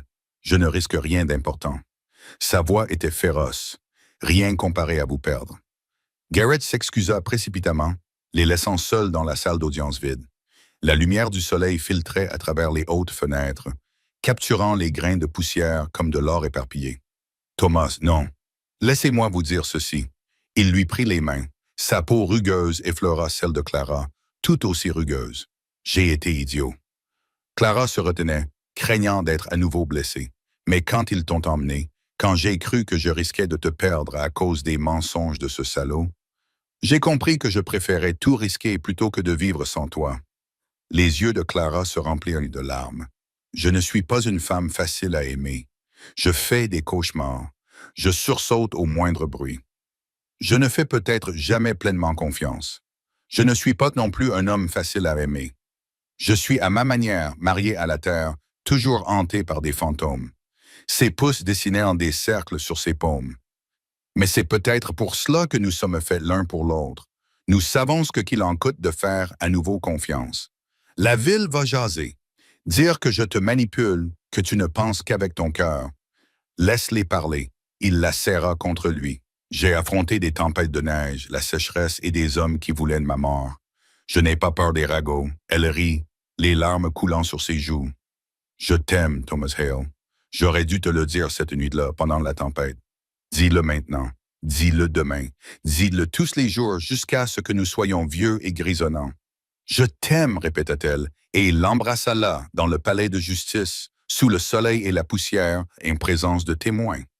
Quand ils se séparèrent enfin, tous deux essoufflés, il posa son front contre le sien. « Rentre à la maison, Clara. Le ranch a besoin de toi. J'ai besoin de toi. » « Oui, dit-elle simplement. « Oui à tout cela. » Ils sortirent ensemble sous le soleil de midi. La rue s'était vidée, la plupart des gens étant retournés à leurs occupations, mais un petit groupe attendait près des chevaux. Jake et les ouvriers. Madame Hartley se préparant pour son voyage. Même le shérif Watson avait l'air satisfait. « Il était temps », marmonna Jake, mais il souriait tandis qu'il se préparait à partir. Josiah Brand sortit de l'hôtel, Richard à ses côtés. Les deux hommes avaient l'air furieux. « Ce n'est pas fini », cria Brand. « Vous ne pourrez pas la protéger éternellement. » Thomas aida Clara à monter sur son cheval, puis enfourcha le sien. « Je n'ai pas à la protéger éternellement, Brand. Juste assez longtemps pour qu'elle apprenne à se protéger elle-même. » Il sourit froidement, même si je pense qu'elle a déjà compris le truc. Clara se redressa sur sa selle, soutenant le regard de Brand. « Monsieur Brand, Monsieur Thornton, vous êtes tous deux des hommes qui croient que le pouvoir vous donne le droit de prendre ce que vous voulez, mais vous vous trompez. Certaines choses ne peuvent être prises. Elles ne peuvent être que données librement. » Elle tourna son cheval vers la maison, sans attendre de voir leur réaction. Thomas et les ouvriers l'entourèrent. Une garde protectrice dont elle n'avait plus besoin, mais qu'elle appréciait profondément. Alors qu'ils quittaient la ville, Clara se mit à chanter. Pas le chant guerrier cette fois, mais quelque chose de plus léger. Une chanson sur le retour à la maison, sur le printemps après l'hiver. Un à un, les hommes se joignirent à elle, leur voix rauque s'harmonisant avec la sienne. Le ranch wheel, en ruine, les attendait au loin, non plus comme un refuge, mais comme un foyer. Des défis les attendaient. Brand n'abandonnerait pas facilement, et les cicatrices mettraient du temps à guérir. Mais pour l'instant, Clara se permet de ressentir la joie du moment. La liberté, la justice et l'amour, tout cela en une seule matinée. Thomas lui parla alors, chevauchant à ses côtés, du juge qui avait mentionné les contrats de mariage. Clara rit, libre et claire comme l'eau de la montagne. « Vous me demandez en mariage, Monsieur Hale? Peut-être si je le faisais correctement, pas dans une salle d'audience devant la moitié du comté. Je dirais peut-être oui si vous me le demandiez correctement. Ce soir alors, près du feu, avec le violon qui joue, je porterai ma plus belle robe, celle qui n'est pas couverte de poussière de prison. Ils se sourirent. Deux âmes qui avaient trouvé leur chemin à travers les ténèbres jusqu'à ce moment de lumière. Derrière eux, la ville s'estompait dans le souvenir. Devant eux, les montagnes s'élevaient éternelles. Et entre eux, le ranch s'étendait comme une promesse de travail et de lutte. Oui, mais aussi d'appartenance. Clara rentrait chez elle. Cette fois, elle ne fuyait pas, elle ne se cachait pas, mais elle chevauchait droit vers la vie qu'elle avait choisie et l'homme qu'elle aimait. Elle avait affronté et vaincu le passé. L'avenir s'étendait devant elle, brillant de possibilités. Et quelque part dans le vaste ciel du Wyoming, elle aurait juré entendre la voix de sa grand-mère dans le vent, chantant les vieilles chansons des femmes qui s'étaient battues pour leur liberté et l'avaient gagnée. Les semaines qui suivirent le procès apportèrent une paix inattendue au ranch Broken Wheel. La nouvelle de la réhabilitation de Clara et de la défense acharnée de Thomas s'était répandue dans la vallée. Certaines personnes se montraient plus chaleureuses à son égard, lui adressant des signes de reconnaissance en ville. D'autres restaient froides, mais leurs murmures étaient moins venimeux désormais. Même Baba Morrison semblait plus calme, bien que Clara soupçonnait qu'elle se préparait simplement à de futurs commérages. Thomas avait tenu parole et lui avait fait une demande en mariage en bonne et due forme. Le premier soir de leur retour, il avait joué au violon les valses préférées de sa mère pendant que Clara préparait le dîner. Puis, lorsqu'elle s'était détournée de la cuisinière, elle l'avait trouvé à genoux dans la cuisine, lui tendant une simple bague en or. « Elle appartenait à ma mère », avait-il dit. Papa la lui a offerte lorsqu'ils ont prouvé leur première revendication. Elle n'a rien d'extraordinaire, mais elle a résisté à toutes les épreuves de la vie. Clara avait dit oui avant même qu'il ait fini sa phrase, tombant à genoux pour l'embrasser parmi les bacs à fleurs et les sacs de pommes de terre. Ce n'était pas la demande en mariage grandiose dont elle avait rêvé à Philadelphie, mais elle était parfaite pour ce qu'ils étaient devenus. 3 semaines plus tard, elle se tenait dans sa petite chambre, enfilant sa plus belle robe, en laine bleue qui faisait ressortir ses yeux, soigneusement raccommodée là où elle s'était déchirée pendant le travail au ranch. Sarah Henley, la femme du forgeron qui était devenue une alliée inattendue, épinglait les cheveux de Clara. « Je n'aurais jamais pensé voir Tom Hale se marier, » dit Sarah, la bouche pleine d'épingles à cheveux. « Cet homme est resté seul si longtemps. Certains d'entre nous pensaient qu'il avait oublié comment faire autrement. » « Il n'a pas oublié, » dit Clara doucement. « Il avait juste besoin de temps pour retrouver confiance. » « N'est-ce pas le cas de tout le monde? » Sarah recula pour admirer son travail. « Voilà, tu es magnifique. Tom va en rester bouche bée quand il te verra. » À travers la fenêtre, Clara pouvait voir le ranch transformé. Jake et les ouvriers avaient accroché des lanternes entre la maison et la grange. Des tables fabriquées à partir de tréteaux et de planches supportaient les plats apportés par les voisins venus assister au mariage. Pas tout le monde dans la vallée, mais suffisamment. Suffisamment pour montrer que Clara Mayfield n'était plus une étrangère. Un coup à la porte fit bondir son cœur. Entrez. Mais ce n'était pas Thomas. Sam et Pete entrèrent, l'air mal à l'aise dans leurs chemises propres et leurs cheveux lissés en arrière. « Mademoiselle Clara », commença Sam avant de s'éclaircir la gorge. « Pete et moi, nous voulions vous dire quelque chose avant que tout ne devienne officiel. Vous nous avez donné une chance alors que les autres ne l'ont pas fait. » Pete a continué. « Nous avons un casier, vous savez. Nous avons fait de la prison pour vol de bétail au Texas quand nous étions jeunes et stupides. Tom nous a quand même embauchés, mais nous avons toujours eu l'impression de devoir faire nos preuves. Puis vous êtes arrivés, a repris Sam. Vous nous avez traités correctement dès le début. Vous ne nous avez jamais regardés comme si nous étions inférieurs. Cela signifie beaucoup. » Pete a sorti un petit paquet emballé. Nous l'avons fabriqué ensemble. Ce n'est pas grand-chose, mais Clara l'a déballé avec précaution. À l'intérieur se trouvait une cuillère en bois, dont le manche était finement sculpté de fleurs et de vignes. Le travail était magnifique, délicat, clairement réalisé avec amour. « C'est parfait, dit-elle, les larmes aux yeux. Je la chérirai toujours. » Les frères ont traîné les pieds, gênés par l'émotion. « Bon, nous ferions mieux de partir, nous voulions juste que vous sachiez que vous avez une famille ici, pas seulement Tom. » Après leur départ, Clara est restée assise, tenant la cuillère. Elle s'émerveillait de tout ce qui avait changé. Elle était arrivée en quête de solitude et avait trouvé une communauté. Elle cherchait du travail et avait découvert l'amour. Elle avait fui une vie et en avait construit une autre, plus forte et plus authentique que celle qu'elle avait laissée derrière elle. On frappa à nouveau à la porte. Cette fois, c'était Carlos, tout sourire. C'est l'heure, señora. Les pasteurs sont là, et Don Thomas fait des trous dans le sol à force de faire les 100 pas. Clara se leva, lissant sa jupe. Elle n'avait pas de père pour la conduire jusqu'en bas. Pas de demoiselle d'honneur ni de bouquetière, mais en descendant, elle vit Jake qui l'attendait d'en bas, vêtu de ce qui semblait être son uniforme de la guerre civile, avec des boutons en laiton brillants. « J'ai pensé que tu aurais besoin d'un bras pour t'appuyer, » dit-il d'un ton bourru. « Si cela te convient, plus que cela me convient, » répondit-elle en prenant le bras qu'il lui tendait, sentant le tremblement qui l'animait. Ce vieux cow-boy bourru était nerveux pour elle. Ils sortirent dans l'après-midi de mars, anormalement chaud. Les vents Chinook avaient repoussé l'hiver dans les montagnes. La foule rassemblée se retourna pour les regarder. Des éleveurs et leurs femmes, des habitants de la ville qui avaient fait le déplacement, toutes les ouvrières des fermes voisines. Ce n'était pas un mariage mondain, mais quelque chose de mieux, de plus authentique. Et là se tenait Thomas, aux côtés d'un prédicateur itinérant, sous une arche construite à partir de branches de pin. Il portait son plus beau costume, celui qu'il avait porté au procès. Mais cette fois, son visage exprimait de la joie plutôt que de la peur. Lorsqu'il la vit, son expression s'adoucit, laissant apparaître quelque chose qui lui fit fléchir les genoux. « Qui donne cette âme ?» demanda le prédicateur lorsqu'ils arrivèrent à l'hôtel improvisé. « Je pense qu'elle se donne elle-même, » répondit Jake. « Mais nous sommes tous témoins que c'est un bon mariage. » Des murmures d'approbation parcoururent la foule. Clara prit les mains de Thomas, sentant leur callosité familière, voyant son avenir dans ses yeux. La cérémonie était sépale, avec des vœux traditionnels, rien d'extraordinaire.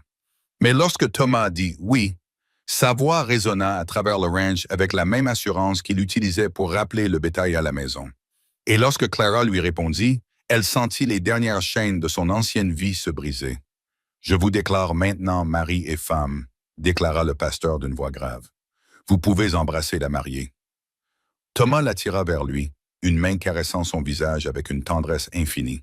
« Bonjour, Madame Hale », murmura-t-il. « Bonjour, Monsieur Hale », murmura-t-elle en retour. Leur baiser fut bref, par égard pour l'assistance. Mais il promettait des baisers plus longs à venir, des nuits au coin du feu et des réveils à deux. La foule éclata en acclamations, et Clara se retrouva soudainement entourée de personnes qu'elle connaissait à peine. Tout le monde voulait leur souhaiter bonne chance. La fête qui suivit ne ressemblait en rien aux réceptions de mariage auxquelles Clara avait assisté à Philadelphie. Pas d'orchestre ni de fontaine de champagne. À la place, des violons et des guitares firent leur apparition. Quelqu'un roula un tonneau de bière et la danse commença sur la terre battue, entre la maison et la grange. Clara se retrouva passée de partenaire en partenaire. Jake fit preuve d'une grâce surprenante. Les ouvrières du ranch se relayèrent avec une formalité exagérée. Et même le shérif Watson réclama une danse. Mais ses yeux se posaient toujours sur Thomas, et les siens sur elle, une connexion constante à travers la foule. Alors que le soleil se couchait, peignant le ciel de nuances roses et dorées, elle remarqua deux cavaliers qui approchaient, et son estomac se noua. Même le jour de son mariage, les ennuis pouvaient les trouver. Mais alors qu'ils se rapprochaient, elle vit qu'il s'agissait du banquier de la ville, M. Aldrich, et de sa femme. « Félicitations, Madame Hale », dit Aldrich en descendant de cheval. « Je m'excuse d'arriver en retard, mais je voulais vous remettre ceci en personne. » Il tendit une enveloppe à Thomas, la note sur votre ranch, payée en totalité. Thomas fronça les sourcils. « Ce n'est pas possible. Je n'ai pas... » Un bienfaiteur a insisté pour effacer la dette en précisant qu'il s'agissait d'un cadeau de mariage de la part de quelqu'un qui apprécie ce que vous avez construit ici. Clara attrapa le bras de Thomas alors qu'il vacillait. La dette du ranch était un poids constant qui s'alourdissait à chaque vache perdue et chaque clôture cassée. Qu'elle ait soudainement disparu, qui? Thomas réussit à articuler. Aldridge sourit. « J'ai juré de garder le secret, mais ils ont dit que vous comprendriez quand je mentionnerai qu'il ne faut pas gâcher les secondes chances en regardant en arrière. Eleanor Hartley.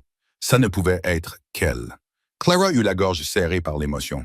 La femme qui l'avait sauvée de fausses accusations venait maintenant de sauver leur ranch de la saisie. Dis-leur, commença Thomas, puis s'arrêta, submergé par l'émotion. Dis-leur que nous leur sommes reconnaissants, plus que les mots ne peuvent l'exprimer. Alors qu'Aldrich et sa femme se joignaient à la fête, Clara et Thomas restèrent à l'écart un moment, savourant cette nouvelle liberté. Plus aucune dette ne pesait sur eux, plus aucune menace immédiate de tout perdre. Juste les défis normaux de la vie au ranch, qui semblaient soudainement gérables. Nous allons y arriver, dit Thomas avec émerveillement. Oui, acquiesça Clara, puis avec un sourire malicieux. Mais d'abord, tu me dois une danse, mon mari. Il la prit dans ses bras alors que le violon entamait une valse. Autour d'eux, leur communauté faisait la fête. Des hommes rudes et des femmes usées par le travail qui comprenaient que le bonheur se méritait, qu'il ne se donnait pas. Au-dessus d'eux, les étoiles apparaissaient une à une, et les montagnes montaient de la garde éternelle. « Tu n'as aucun regret ?» demanda Thomas alors qu'ils se balançaient ensemble. « Aucun, toi. Seulement de ne pas t'avoir trouvé plus tôt. Tu m'as trouvé exactement au moment où nous en avions tous les deux besoin, » répondit Clara. « Quand nous étions prêts, comme si leur joie les avait convoqués. » D'autres couples se joignirent à la danse. Sarah Henley avec son mari, le banquier et sa femme. Même Jake qui manquait maladroitement ses pas. Morrison autour de la piste de danse improvisée. Le ranch Broken Wheel était devenu au moins pour cette nuit, le centre de quelque chose de plus grand, une communauté célébrant la résilience et les nouveaux départs. Plus tard, bien plus tard, après le départ des invités, et alors que les employés avaient regagné leur chambre, Clara et Thomas s'assirent sur les marches du porche, regardant la lune se lever au-dessus des prairies.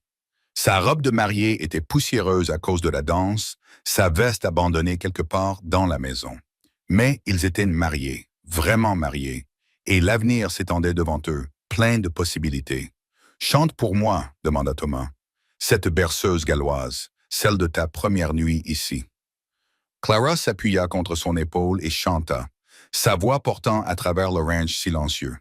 Mais cette fois, la chanson ne contenait ni tristesse, ni nostalgie pour ce qui avait été perdu. Au contraire, elle parlait de gratitude, d'un foyer retrouvé et d'un amour découvert. Lorsqu'elle eut terminé, ils restèrent assis dans un silence confortable, regardant les nuages dériver devant la lune. Puis Thomas remua.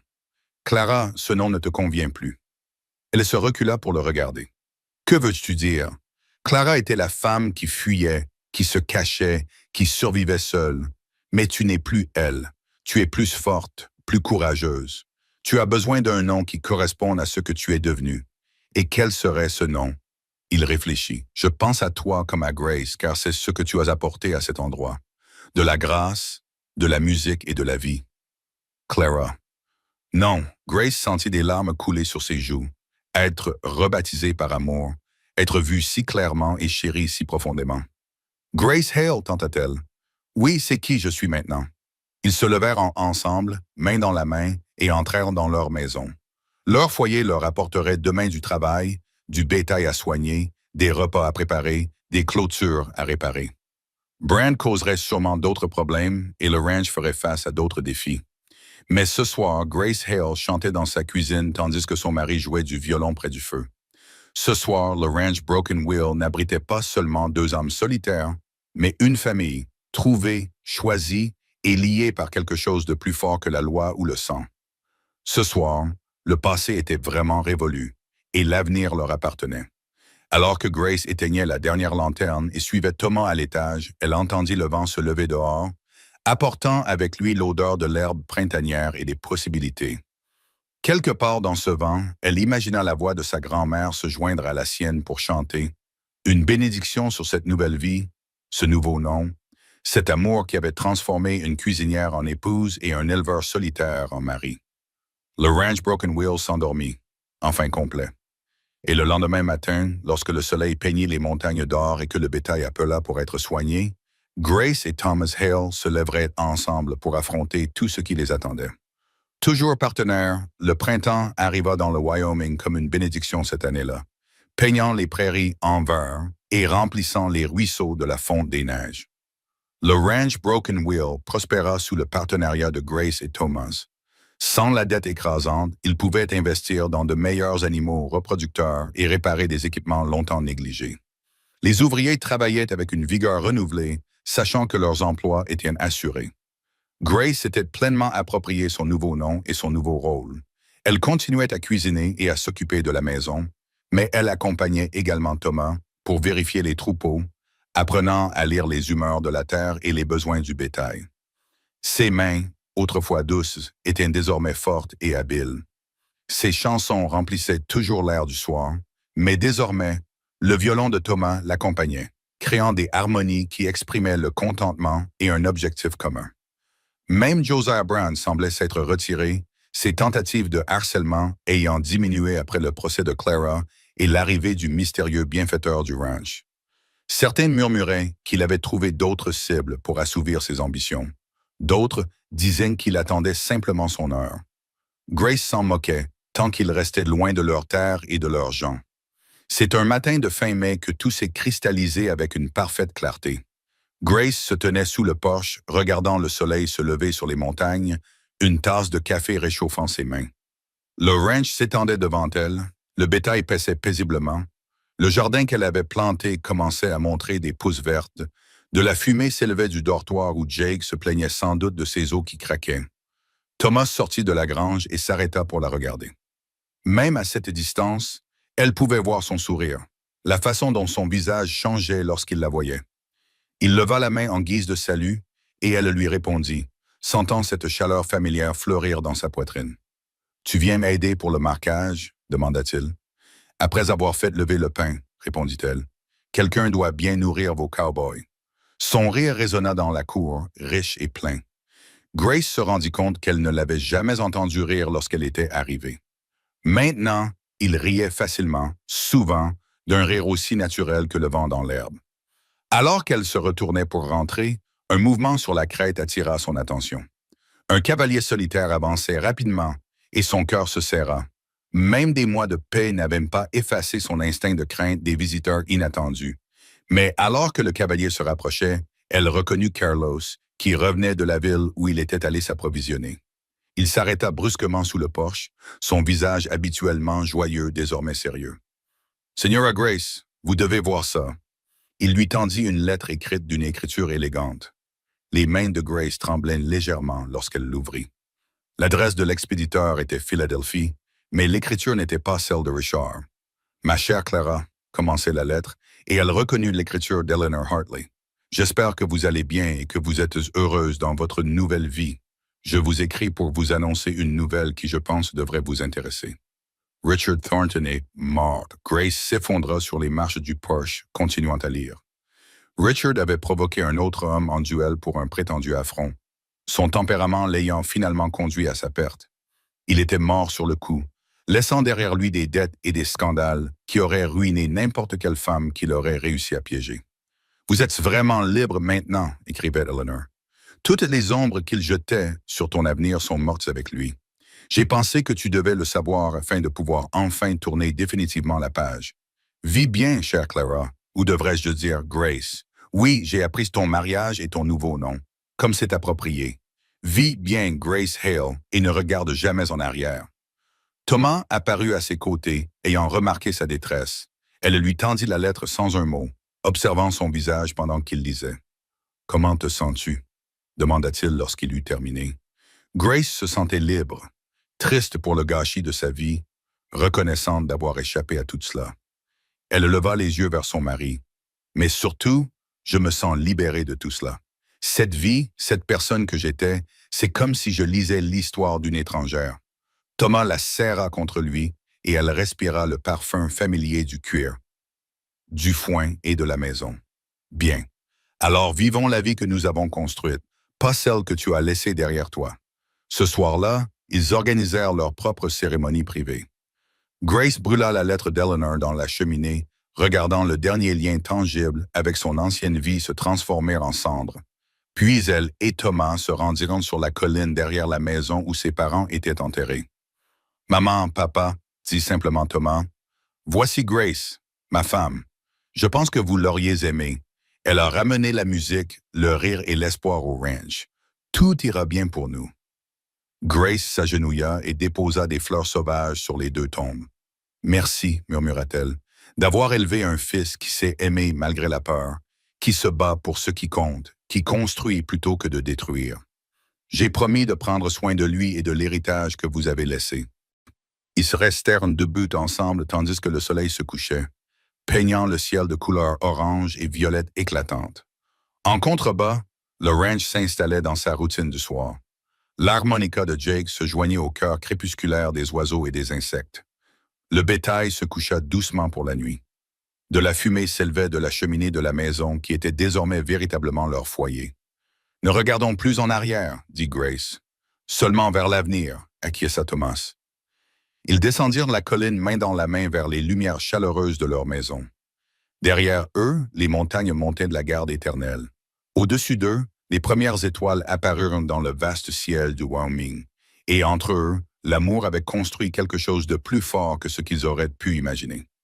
Lorsqu'un éleveur solitaire publia une annonce pour trouver un cuisinier et qu'une femme désespérée répondit à l'appel, le ranch wheel brisé redevint entier, abritant non seulement des corps, mais aussi des cœurs qui avaient réappris à faire confiance en se trouvant l'un l'autre. Grace et Thomas s'étaient trouvés imparfaits, marqués par des cicatrices, mais parfaits l'un pour l'autre. Lorsqu'ils arrivèrent à la maison, Grace s'arrêta sur le porche, regardant en arrière la terre qui les avait mis à l'épreuve et façonnés. Demain apporterait son lot de défis. La saison des vélages, les sécheresses estivales, le travail sans fin de la vie au ranch, mais cela apporterait aussi le sourire de Thomas autour du café du matin, les chansons autour du feu le soir, et la profonde satisfaction d'avoir construit ensemble quelque chose de durable. « Tu entres ?» demanda Thomas depuis le seuil de la porte. Au bout d'un moment, Grace répondit « Je veux me souvenir de tout cela, de ce que l'on ressent quand on est exactement à sa place. » Il vint se placer à côté d'elle, comprenant sans qu'elle ait besoin de parler. Ensemble, ils regardèrent la nuit s'installer sur leur terre, leur maison, leur vie, puis Grace se mit à chanter. Pas une berceuse galloise ni un chant guerrier, mais quelque chose de nouveau. Une chanson de gratitude et de joie, d'amour trouvé et de foyer construit. De deux personnes brisées qui avaient découvert qu'elles étaient plus fortes ensemble que séparées. Le violon de Thomas se joignit à elle depuis l'intérieur de la maison, la mélodie se propageant à travers le ranch et au-delà. Dans la vaste nuit du Wyoming, c'était une déclaration et une promesse, un témoignage de la puissance des secondes chances et du courage de faire à nouveau confiance.